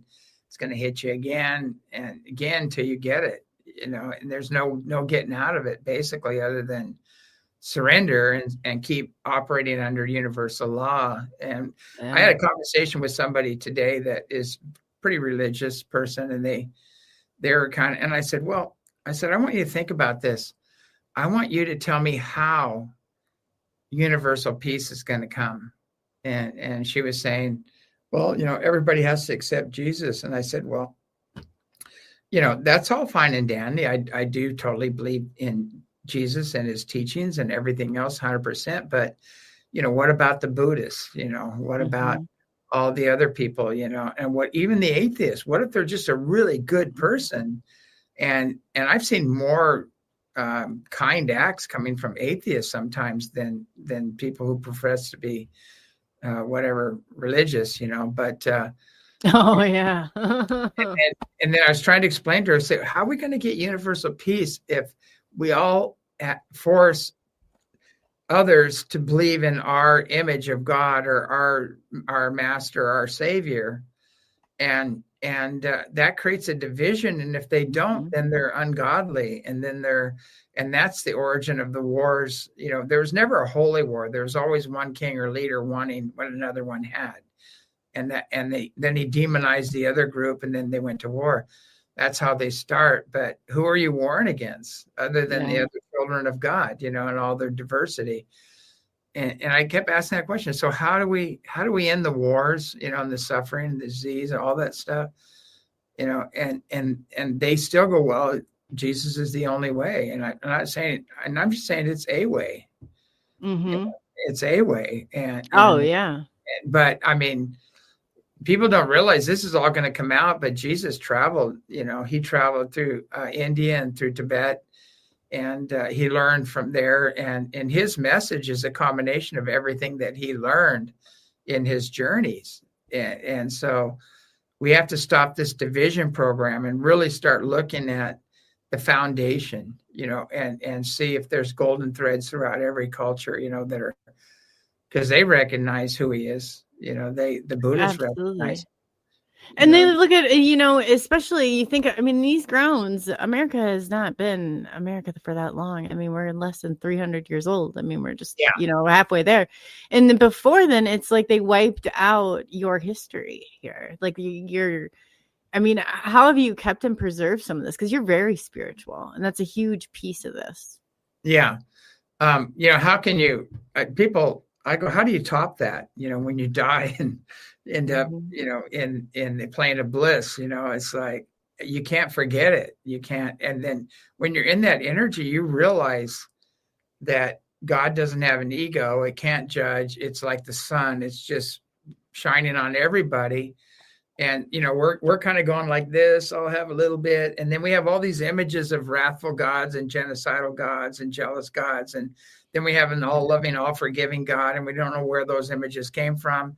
So we're kind of schizo, in that. Yeah. That's how they play it with everything, Yeah. And people don't realize that the little g gods created a lot of those images. The bearded gods of old created those images. But who created them? Right. And did they have a mother? What about their mother? What about their sisters? How come they aren't talked about? And what about the cloning and all of this artificial stuff going on? Yeah. And that's been going on for billions of years, believe it or not. It's not just happening now. I mean, people are going to be shocked when all the masks come down and they find out who is who and who is real and who's not real. And all their icons, all the people they believed in, where they find out they're pretty gross, and that's a hard one to swallow. Yeah. There's people in this. There's like about 10% of them that are really being authentic and genuine for my take. And I've talked to a lot of people, and it's like, when you start to see some of this, and I'm like, oh, come on, it's disappointing, but you still have to acknowledge that. Yeah. And you find out your icon might be posing as a woman, but it's really a man. Yeah. All these things are going to come out, and ready to hang you at the stake when you're there. Yeah. Because there's people they were in love with and having dreams with, and I won't go further than that, but they and all of a sudden they're going to find out, whoa, it's going to be a big reality check. So, I mean, we have to become our own star. We have to love and accept and approve of ourselves. We don't need to be looking for this external anymore. We need to stop worshiping idols and all these people, that we think are, and those people are miserable as hell. I know a lot of them, and I've done counseling for them, and their lives are a wreck. And and they smile for the camera, and they got their fancy clothes and their car and their mansions and everything. Looks great, looks wonderful, but they are a wreck, and that's what we're finding out now. That nothing is as is portrayed, and it has to, that has to collapse. That whole world has to collapse. There is people don't realize you grieve not only the person you are, but the person you were with all this stuff. So there's not an easy transition of change at all. People are going to react. No, it's like I had to go through. I had to let go of a lot. I thought. When I died and crossed over, and I thought that I was going to go to God, and he's going to be a little old man with a beard, on a throne with a laptop taking notes and Right. And you're going to be able to go and feast unlimitedly, like at the big buffet in heaven. And he was going to give me a list going, you need to talk to Billy and tell him his dog's with us, and his mom's here too. And go mess with the electricity down the 2 blocks. Yeah. So I was waiting for the big list and everything. There was no list. And I go, what can I do? How can I serve? I just wanted to give back. And it came back to me and says, what do you want to do? What brings you joy?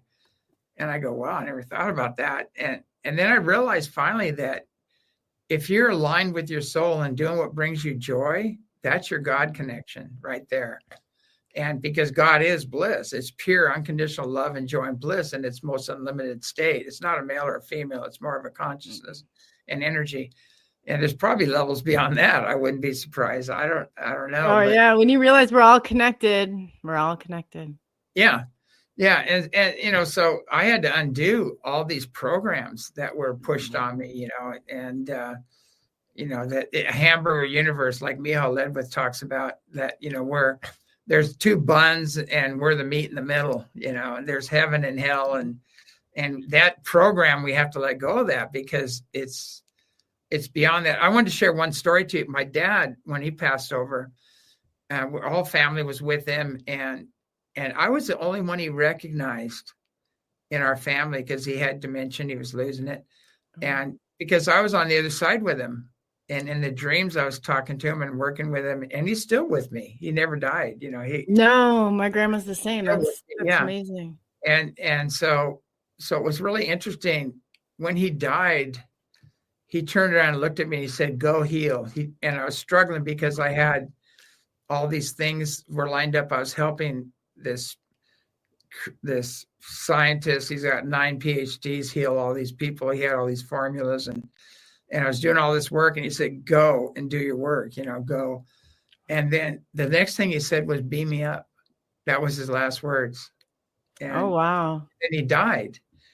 And I said, okay, what? Beam me up. Why would he say that? And so I walked outside and I look up, and here's this huge turquoise light ship above the house. Oh, amazing. And that's where he went. He's part of the Orion Council of Light. And so it's not just harps and pillows and clouds and things like that.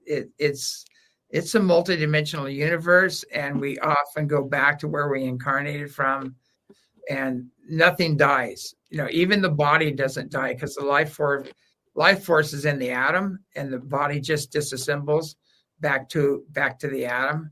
Oh, and the soul moves on, and the soul is eternal. You can't kill the soul. You can't kill the light. It doesn't work. Energy can't be created or destroyed. It just is, So we go on to wherever, mostly a lot of times we go back to where we incarnated from. And we might have come in from the sixth dimension with the Orion Council of Light. We might go back to the Pleiades, where we incarnated from to help shed the light on the earth. We might go back to some Native American culture that we came in from. I know. Do you think you have a control over it? I guess when you go on a bufo trail, you realize you have zero. Everything just shatters around you. You have no choice. You're thrown in the midst of a.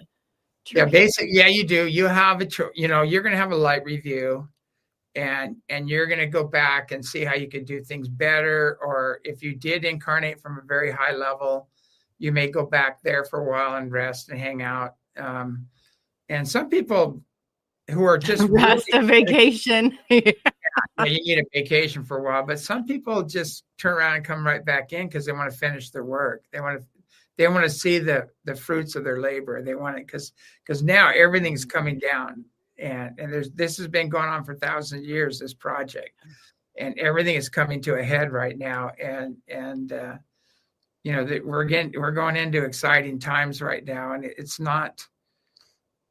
you can't stop what's happening. The Earth's ascending, and you can go finish out on some other timeline or some other planet or something. But you're not going to stay on Earth unless you rise to the occasion.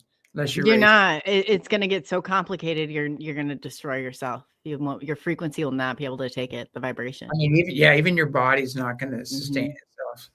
So your kingdoms, if your kingdoms are built on ill-gotten gain, they're going to collapse. The karma is going to take them down. Everything's going to be accelerated and amplified. Your body itself, if you're very low frequency and all that hate and guilt and envy and lust for power and wealth against everything, that all that stuff is a very low frequency, and it's not going anywhere. It's collapsing. That's so true. That's so true. And it's like, with each individual one, that all this stuff and people it's hard for people. I mean, it's even harder for me to digest some of the crazy that's happening, but they're not. I mean, you have to understand that not everybody's place is to move forward. Yeah. I mean, I see stuff and I just go, what? And I tell people, you're going to hurt yourself, careful, you're going to hurt yourself, think a little wiser before you go there.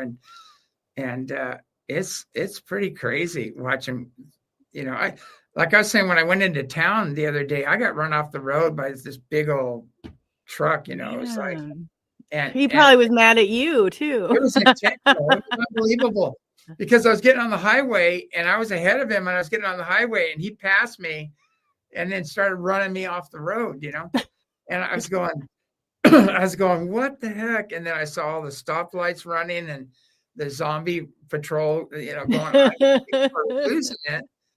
We had a time fold and we had a full moon at the same time, and people, as I said before, are just losing it. I mean, they're not functioning. And so you got to really be aware of your surroundings and drive defensively and be aware of the energies in the rooms and places you're going. And we have a saying, if you don't like what you're feeling, do a healing, clear it.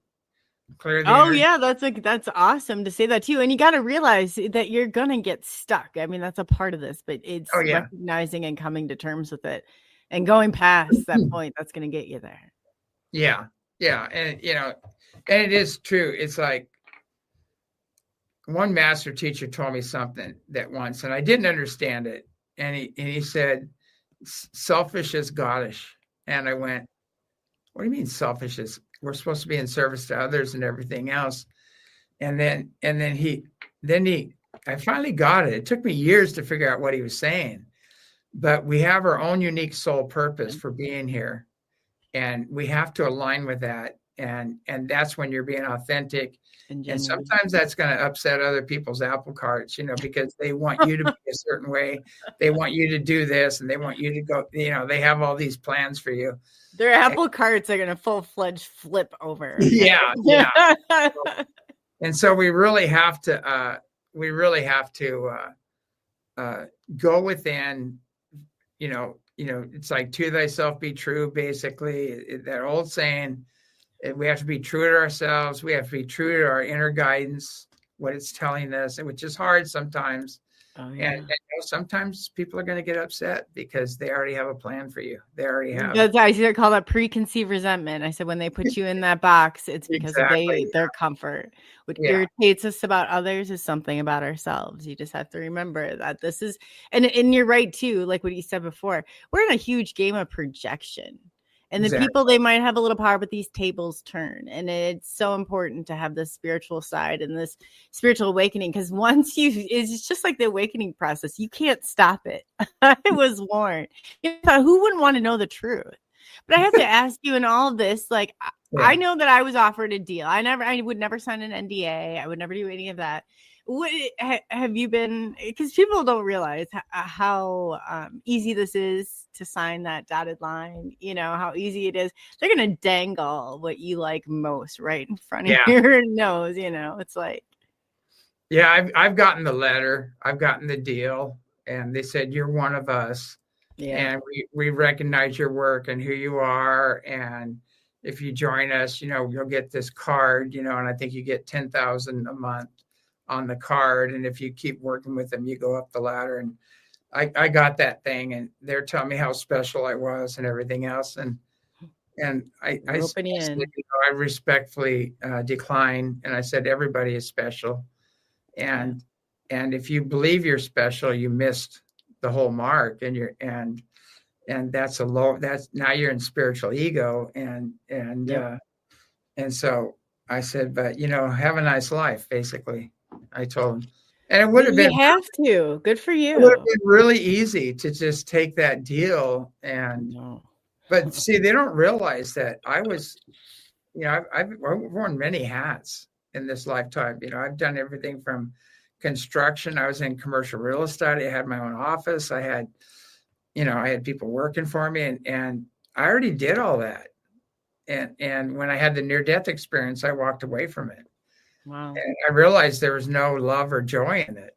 And everybody was feeding off each other. And it was just a real manipulative mess. And it was, I already did that. I already walked away from all that. And the only real joy is following your own unique purpose and serving, others. And that's what really brings you joy. And this other stuff is just a trap. Oh, so it is. I was in an office at one time. I was on the 5th floor at a nice view. I was an outpatient therapist. It's like I sat there hour after hour and consumed all of this negativity. I was a host. That's what I say it was.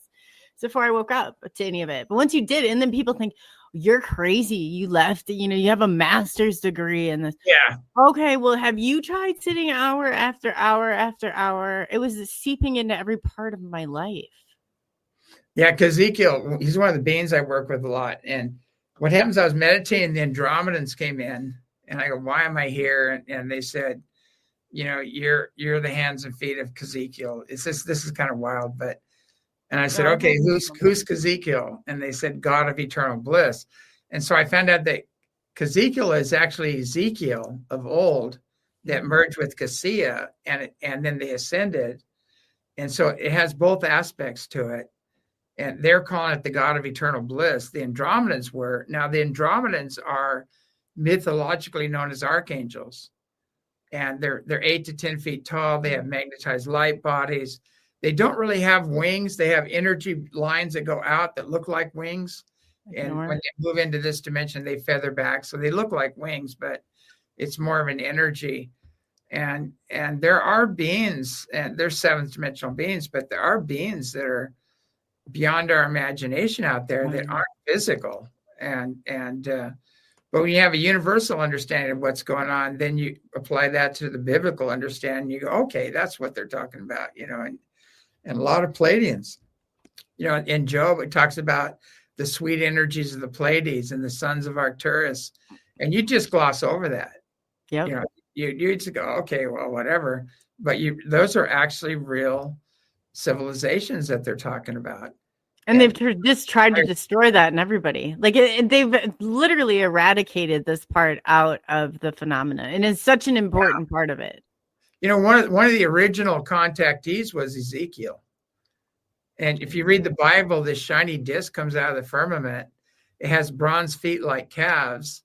It has fire and brimstone coming out from underneath it. When it landed, it sounded like 1,000 rushing rivers. And then wheels within wheels, these chariots came out, and they're zipping all over the place.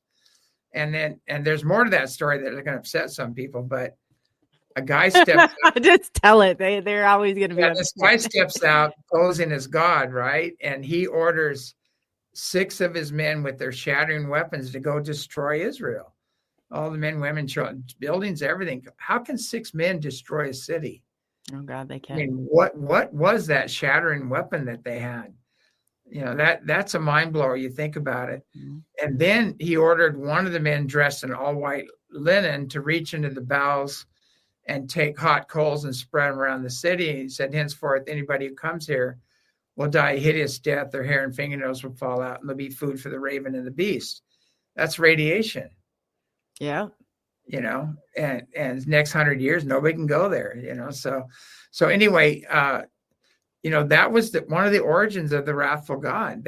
That's where we got that image from, the little g gods that were here posing as gods. And that's going to really upset some people. The ego. There's a lot of little g gods that were here playing around. Some were benevolent, some operated under universal law and taught that, and some weren't. Some were self-serving. And that's why we have a kind of a schizophrenic image of God. But there is the absolute that's beyond that. And so we have to know our real history, the real history of Earth. The Earth was colonized by some extremely advanced beings, and they got into turf wars, and some were benevolent, some weren't, some were enlightened, and most of the enlightened ones moved on, and now they're returning to help us out again.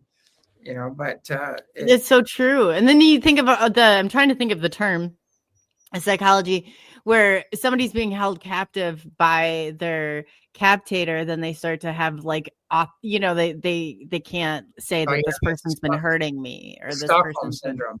Yes, thank you. Yeah, you're right. Yes, yeah. It is. And, it's sad, and I don't. I've had these people come up, priests and ministers, and I have a talk with them. I tell them the real history of Earth and what's really going on, and they go, "Now what do I do?" And I go, "We've all been there." I go, "Now you have a whole new ministry. You can tell the truth, And so they go, "I know what you're saying." I was in Australia, and I did a talk there, and I had these people come up to me, and they go, "You just shattered my world." It's like, I'm a good church going guy and everything else. And I said, "Well, you can do that if you want." I go, "There's nothing wrong with it. As long as you're being kind to people on the planet, it's fine." I said, "I'm just going next level. I'm telling you, Yeah, this is your human experience. You're in charge of it, and you're here for a purpose. I'm just expanding your image of God, that it's not a little old man with a beard and a laptop that's going to punish you. No. And throw you into everlasting fire. That's not like a George Carlin scheme. Yeah. Yeah, that's not going to happen. And those guys are gone. They've been removed, and, I always tell people, why did Jesus say, God is all loving and all forgiving, and he said, "I don't judge you, nor does my Father judge thee. Go and sin no more." So all he's saying is, look, I'm not here to judge you. Neither does God. Stop screwing up. Stop going against universal law. It has consequences. Yeah. But sin is just an archery term. It means you screwed up. You missed. Mm-hmm. You missed the mark. Reload. Try again. It was never.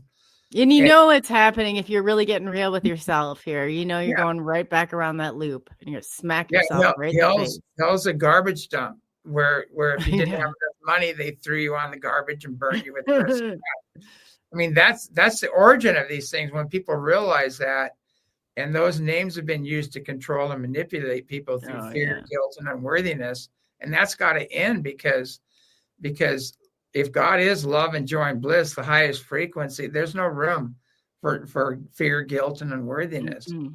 Those are lower frequency, lower vibrational energies. And they're kept to trap you in. You're going to stay stuck in your bodies if you're there. Because that fear level, you got to face that. You do. You got to relinquish that control. And when you're having a near-death experience, I'm sure you've reached that point where you had to relinquish control, whether you wanted to go or not. You're not in control anymore. You're totally. They say that's the last frontier. It's giving up control. But what are you giving? Shedding those earthly characteristics. Did you find? I know, in being psychology and working in all that, I followed Carl Jung a lot, with all of his transpersonal psychology and the archetypes and stuff. And he talked about a near-death experience where he shed all of that, and he was more of just a primal. And he said that was the hardest part. Did you go through any of that, or in your near-death experience, did you repeat all of your history here and have to burn? I don't know. I had everything returned to me, and this is going to sound really odd, but I've been around a long time. I actually flew by the Earth when it was not solid yet, and it was not formed yet. So that's how old some of us are. We don't even realize the knowledge we have. If we just think we're a body and a personality, that's all we are, and we've trapped ourselves into that belief system. But, they say ground yourself, and then they're teaching you the complete opposite of what you should do. You should completely let go and find out and soar. You get a eagle's perspective of what's going on. It's not, you're trapped. If you can't get past that point, you're trapped. The more grounded you are, the more energy you can bring in. Yeah, and that's what they fear. Yeah. And so it is important to get grounded right now, and actually adjust to the Earth's energy, because she's rising and her frequencies are changing. So we have to kind of we have to recalibrate, take our shoes off, walk on the grass, and get out in nature as much as possible. And one of the lamas I study with, he told me, he said, do you know why there's so few enlightened people on this planet? And I said, no, why? And he said, because it's so damn simple. It is too. And he goes, you focus on love and joy and bliss until you become it, and get out in nature. And that helps you. And take accountability for how you got there. Yeah. Your thoughts today that control tomorrow. And you really think about it, you're the complicated. We made everything so complicated. Oh, I know. And like we teach Qigong here, which is the original Qigong. It's a very simple form. And they say less is more. And the more complicated you get, the further you get away from the 0 point or your God connection. And so in practicing that, you realize, you're aligning with the elements, and we are the elements in ourselves. We're aligning with water, earth, fire, and air, and spirit or whatever. And so in doing that, I started realizing from the Lama's perspective that your mind, you got to give your mind something to do. Yes. I tell people, if you want to meditate and try to blank out your mind, good luck. You'll never not going to happen. But you have to let the mind run out of gas and then take it to the next level. And it'll run out of gas, and then you take it to the next level. And you always bring it back to the heart or through the breath, and you focus on love and joy and bliss and bring it back to that. And that's going to take you to the next level. But you can't blank out the mind, because the person trying to blank out the mind is your ego, basically. You have to surrender and let it run, and surrender to your higher self or whatever, and let it go that way. And that's so true, that narrator in your head and gaining control. That I used to, I don't know about you, but like I'd sing over it. I do whatever I could to block it out. And I realistically told myself everything is a lie, because it is. It's a subjective collective of garbage. We build a story. We don't remember minute by minute, but your soul does. And that part of you does. And it's like all those pieces they told you to deny and that were crazy and that connect you, that make you really feel grounded. Like those are the moments you feel the most at peace and the most at one. And that's, otherwise you're in equilibrium. No, I was just going to say it's an equilibrium. I mean, it's all about maintaining balance. Yeah. If you look at the earth unfolding right now, everything that was a lie is crumbling. And there's so much truth coming in and being revealed, especially considering our origins and the real history of Earth and who we are and all the manipulation that's gone on and all the control patterns and the tyrants and all that is coming up right now. And it's good, it's being released. And we're taking a good hard look at our leaders. Some of our leaders, it's crazy. I mean, you look at these people that are installed. A lot of them are pretty messed up people and they're running countries. They are too. They are. And some you think are women or men, and some are. It's just like. Just because you're a priest doesn't mean that you're safe around kids. Just because you're a police officer doesn't make you a good guy. That's the trick of your mind. And it's all about character. It's not about culture. It's not about color. It's all about character. And I tell people come up to me, they go, well, I'll never have contact, And I said, why? And they said, because I haven't done any spiritual practices, or I haven't done this, or I haven't done that. And I said, good, you're a clean slate, You're not jaded yet. I said, all you got to do is focus on love and joy and bliss and send it to them with the intention of having contact.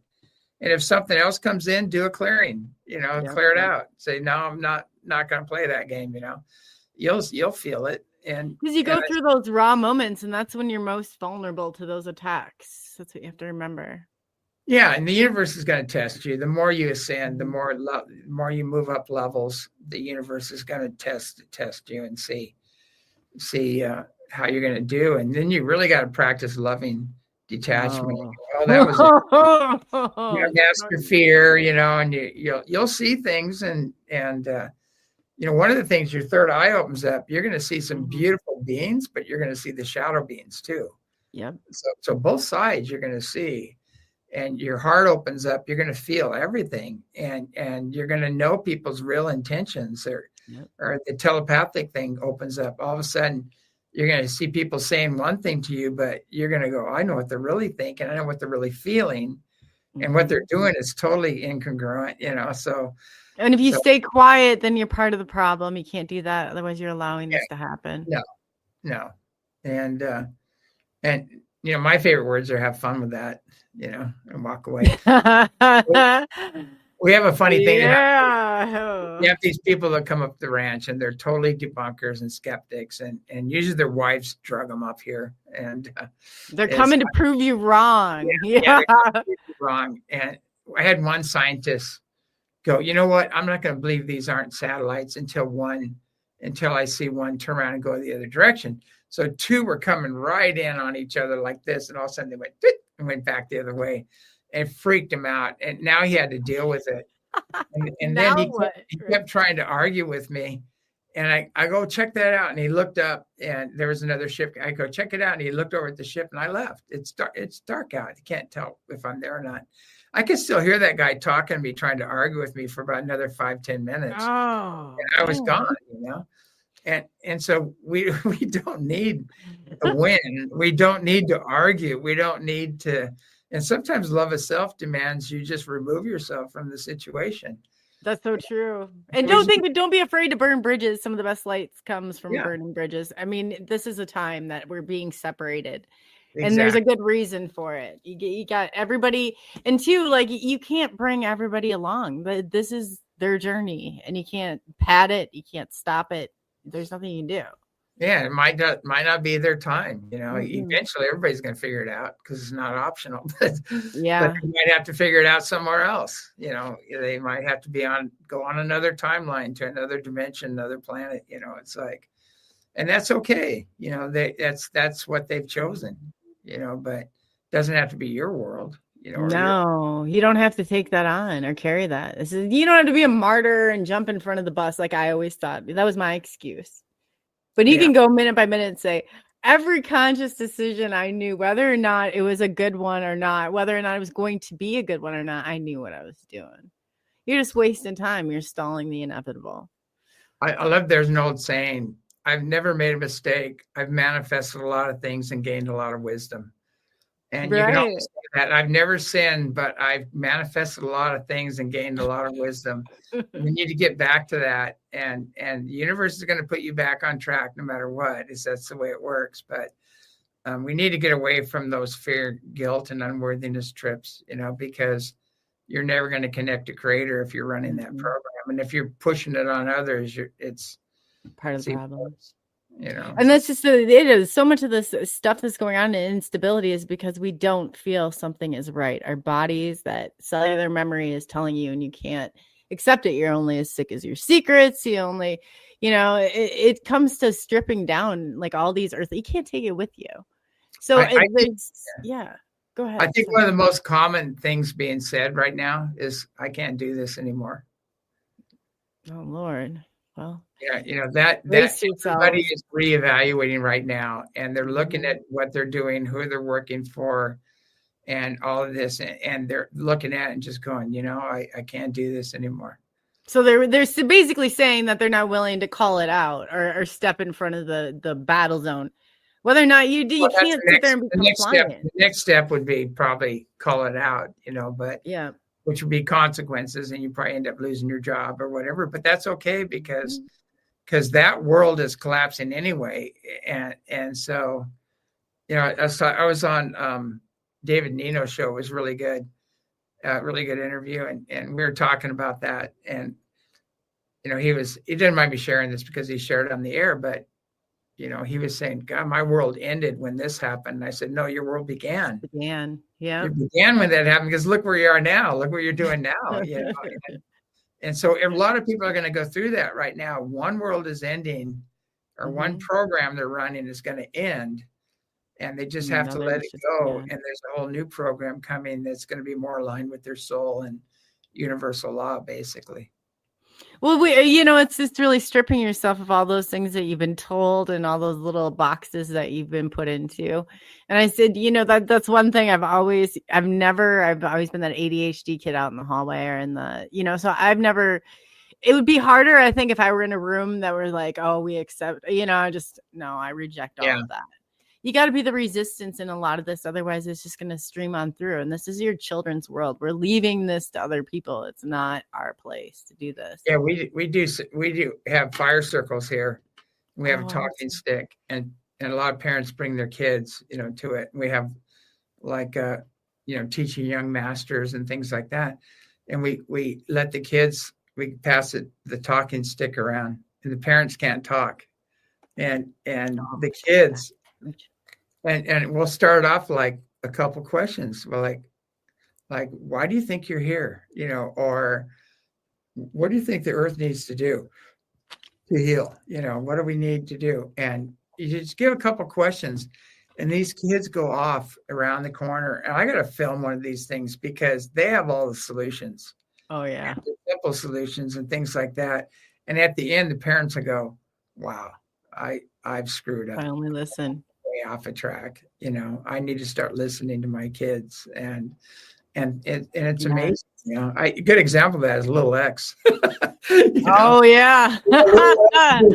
Boom. He calls it out and he's like tapped in, that kid. And, my son's the same way. I cringe, but then I'm like, man, good for you. I'm glad that's, it's not the don't be seen and whatever, be seen and not heard. I think another one is Barron Trump. When you look at him, he's quiet, he's kind of reserved and things like that. But there's a very powerful being in there. And when you see his mannerisms, and he won't play the game, and you can, and he's just blowing it out, calling it all out and everything. And rightly so. I mean, he's very accurate in what he's saying, and so, but I see a lot of the younger generation, especially the little kids, are just lit up coming in. I know. Yeah, I know. I was talking to my son the other day. He likes to get me going a little bit. He knows, and he's like, well, what if I said, Bertie, your generation has loved just to make up different definitions of terms. So I don't blame you for what you're doing now, but I'm just not going to play this game. I always tell him, and he gets a kick out of it.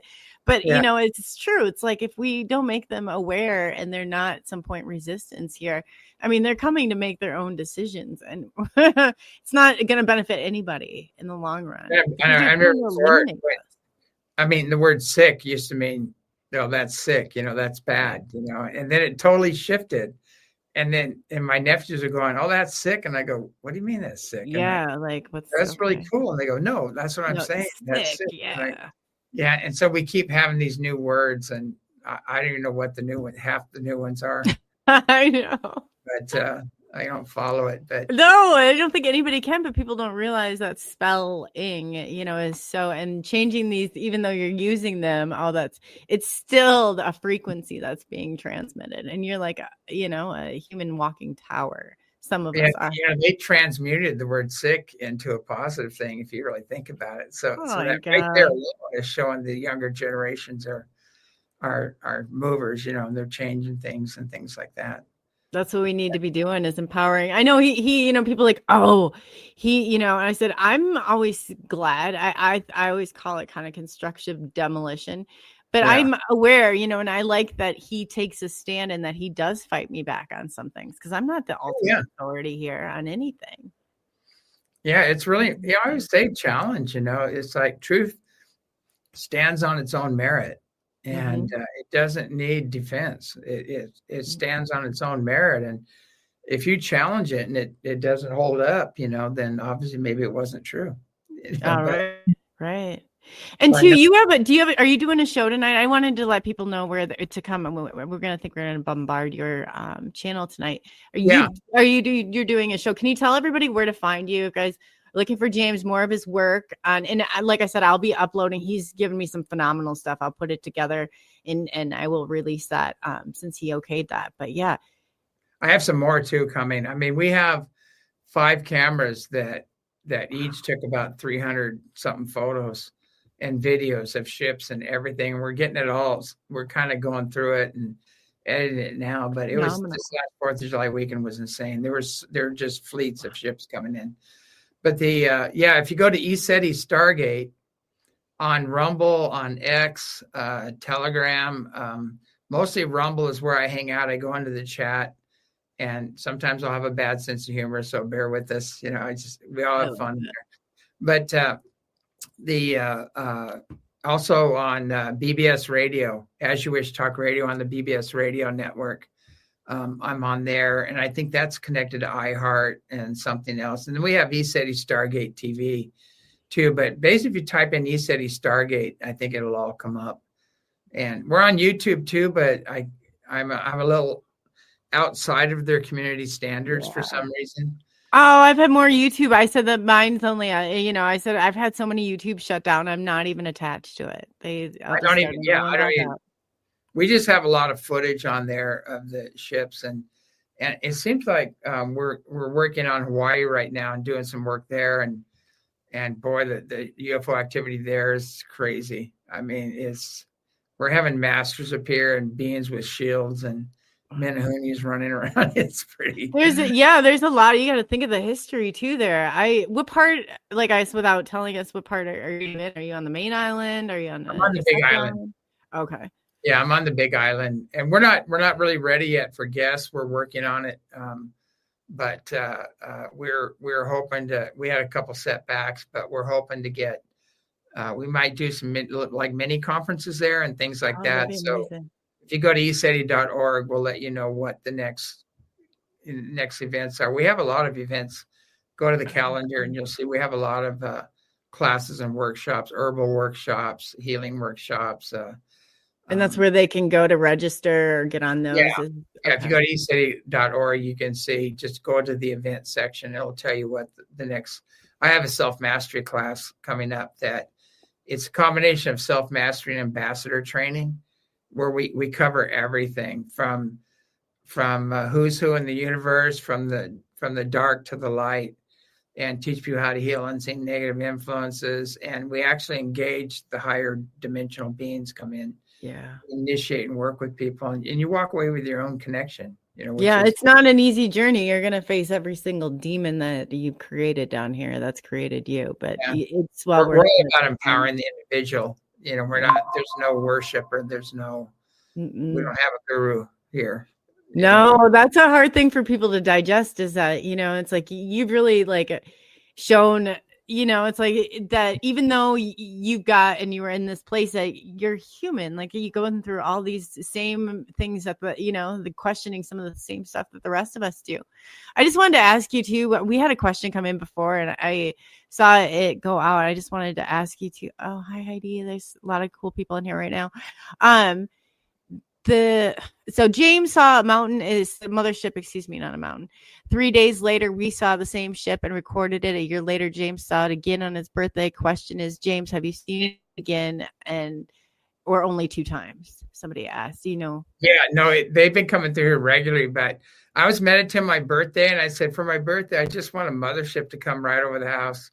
And that was all. That's all I wanted for my birthday. And sure enough, they delivered, and it's massive. It whites out the whole camera, and we have it on film. I've seen some of your footage. It's amazing. It really is. When it powered up, everybody felt it. You had a big heart pulse, and everybody got really giddy afterwards, and we're laughing. And it was. And we're getting a lot of motherships and doubles coming in. Excuse me. How often do you think you're coming in contact visually with them? Every night. Every night. If the skies are clear, you're going to see things here. Mm-hmm. Some nights are really busy and some are a little slow, but a slow night would be like 15 or 20 ships would be a slow night. Wow. A busy night would be like 200 ships and some power-ups and things like that. So it depends.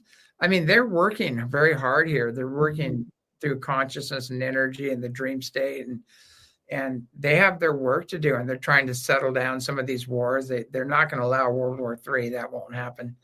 They'll just dematerialize whatever we try to launch up, but they'll allow us to go so far and to help us evolve, because we have to gain the wisdom through experiences, and eventually when we're done with this stuff. But there's a limit. They live here too. There's some Yes. various races. Yes. There's earth beings too that Mhm. aren't happy with what we're doing on the surface. So Yeah, and you don't realize, like, you have to stay within those parameters too. There's, like you said, those comedic rules that people play by.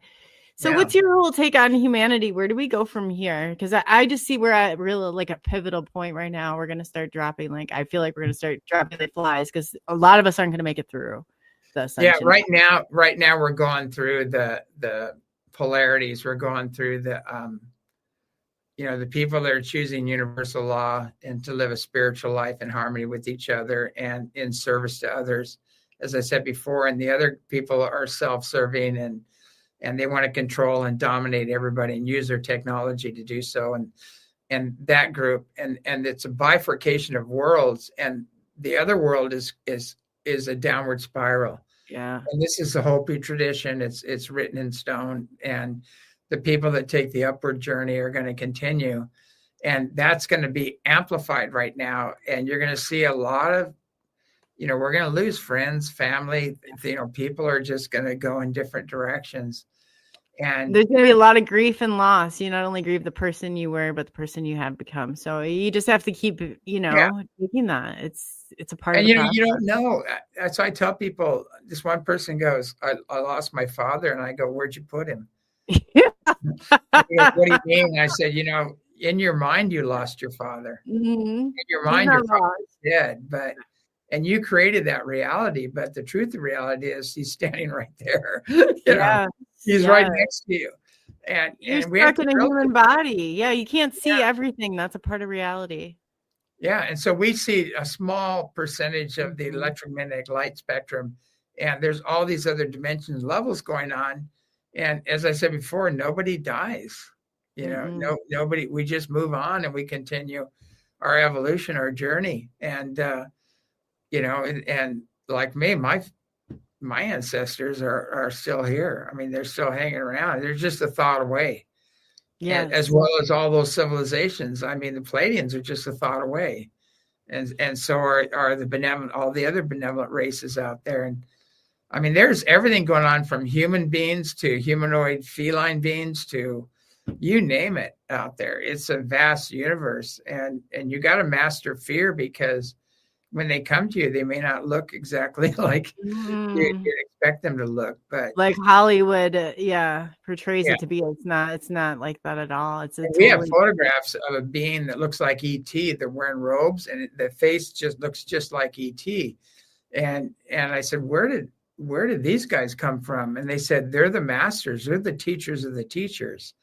And they just materialize, and they're wearing robes and they were totally benevolent, but I could tell sitting with them, I was pretty much outside of my league, Oh yeah.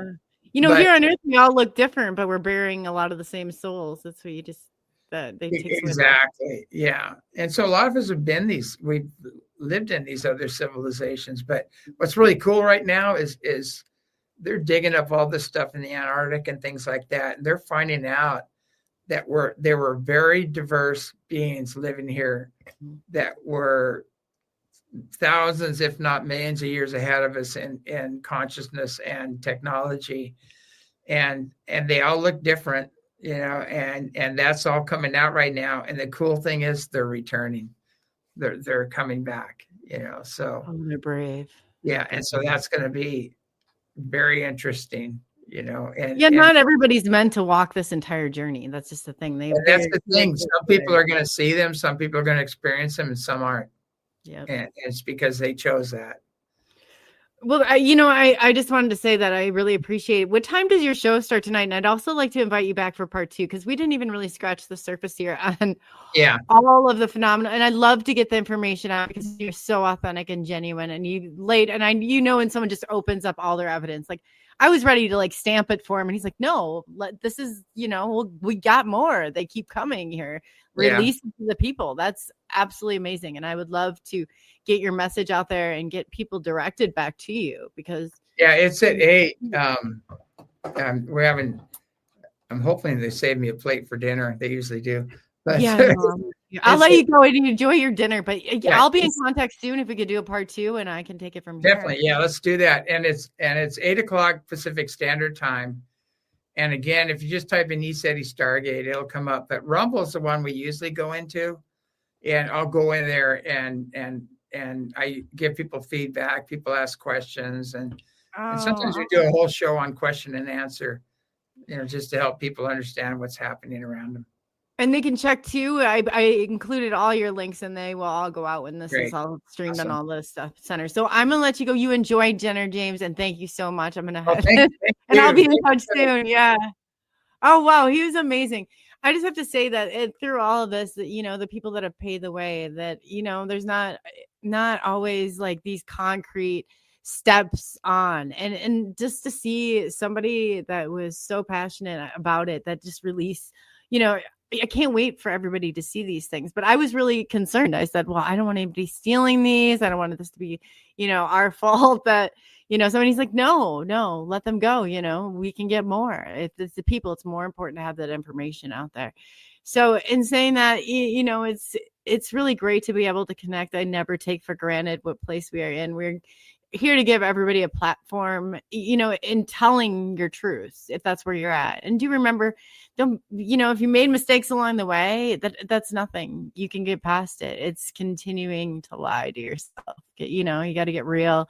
And some people you just have to let go, and they're not going to be the same people. I don't know if we jumped timelines, how we did it. I don't have an exact answer, but I can tell you that we're at a point here, and you got to just let that part go. If you want to go further, sometimes you have to leave it behind, drop that baggage. But in thanking everybody, I just, we had a absolutely great show tonight. I encourage you we are out on, and we are going, it's cool to watch, but, we've been released in the UK officially, Australia and Canada on the platforms. And we are also going to be, streaming on like 45 additional. So we've really been working hard at this and getting this out there. And stay tuned, because we got some really exciting, things that we're going to bring on. And it's all about bringing the truth. And it's all about, if you're ready to accept it. Not everybody is. And that's not why we're here. So sometimes doing the hard thing, if you see something, say something and do something. Don't just sit by and let it go on. Because so many of these things, I would say to the people, but you're good. Why are you allowing this to go on? Why? Oh, well, no, the resistance is really needed at this point. And, just going with it and trusting yourself. So I just wanted to thank everybody again. Thank you for taking the journey into the unknown with the SNX Radio. Again, we will be back to you next weekend with some great guests and some great topics, but it's all about awakening, and it's all about finding your truth, not mine. So again, on behalf of SNX Radio, we are so appreciative for all your support, and we're going to continue to push forward and get the experiencers out there, because they are, truly telling you what has happened. And until you can digest it yourself, maybe it's just not your time, just not ready for that information. But if you're the ones that are messaging me and they're like, prove to me this is real, and I just roll my eyes and think, yeah, like I have time in the day to do that. But there was one time where I really would have. And getting caught up in all that, sometimes they're just not ready for it. And saying that, everybody enjoy your weekend. Have a safe weekend. And on behalf of SNX Radio, we want to thank you again for all your support. We couldn't be here without you. And so we're really excited to keep you updated on where we're going and on the major platforms. Go ahead and download the streaming service. You'll find us. You should find us about everywhere. So if not, we're working on it, and we're going to get there. So SNX Radio is taking over the radio waves, like I said, so we can get more attention to this topic. This topic's so important that some of us have put our very lives on stake. We've given up our, what some people would say is we've taken the blows, we put our lives on the line, and we're still doing it because it's that important. So in saying that, again, enjoy your weekend. I hope everybody was safe, and I hope you enjoyed the show, and we'll see you again soon.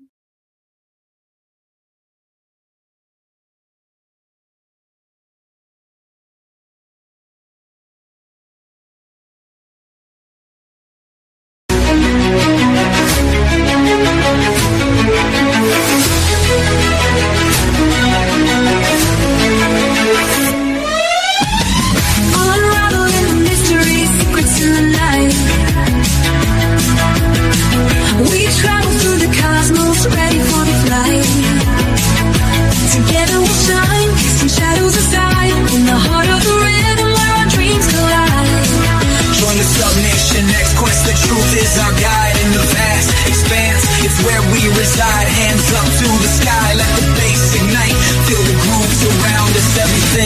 alright. The misinformation makes quest, the truth is our guide in the vast expanse. It's where we reside. Hands up to the sky, let the bass ignite. Feel the groove surround us. Everything's alright. SNX Radio, let the truth ignite. Together we'll shine, bringing shadows to light. In this cosmic dance, we're connecting the dots. Tune into the frequency, let's explore the spots. Heavy bass drops with tight beats. Illuminate the shadows, the echo of our call. On this road we will never fall. Feel the energy rising, can you sense the spark? As we dive deeper into the cosmic arc. Stories of the universe, mysteries unfold. In the heart of SNX, where the truth is gold. Every note we play, every line we write, crafting our legacy, shining ever bright.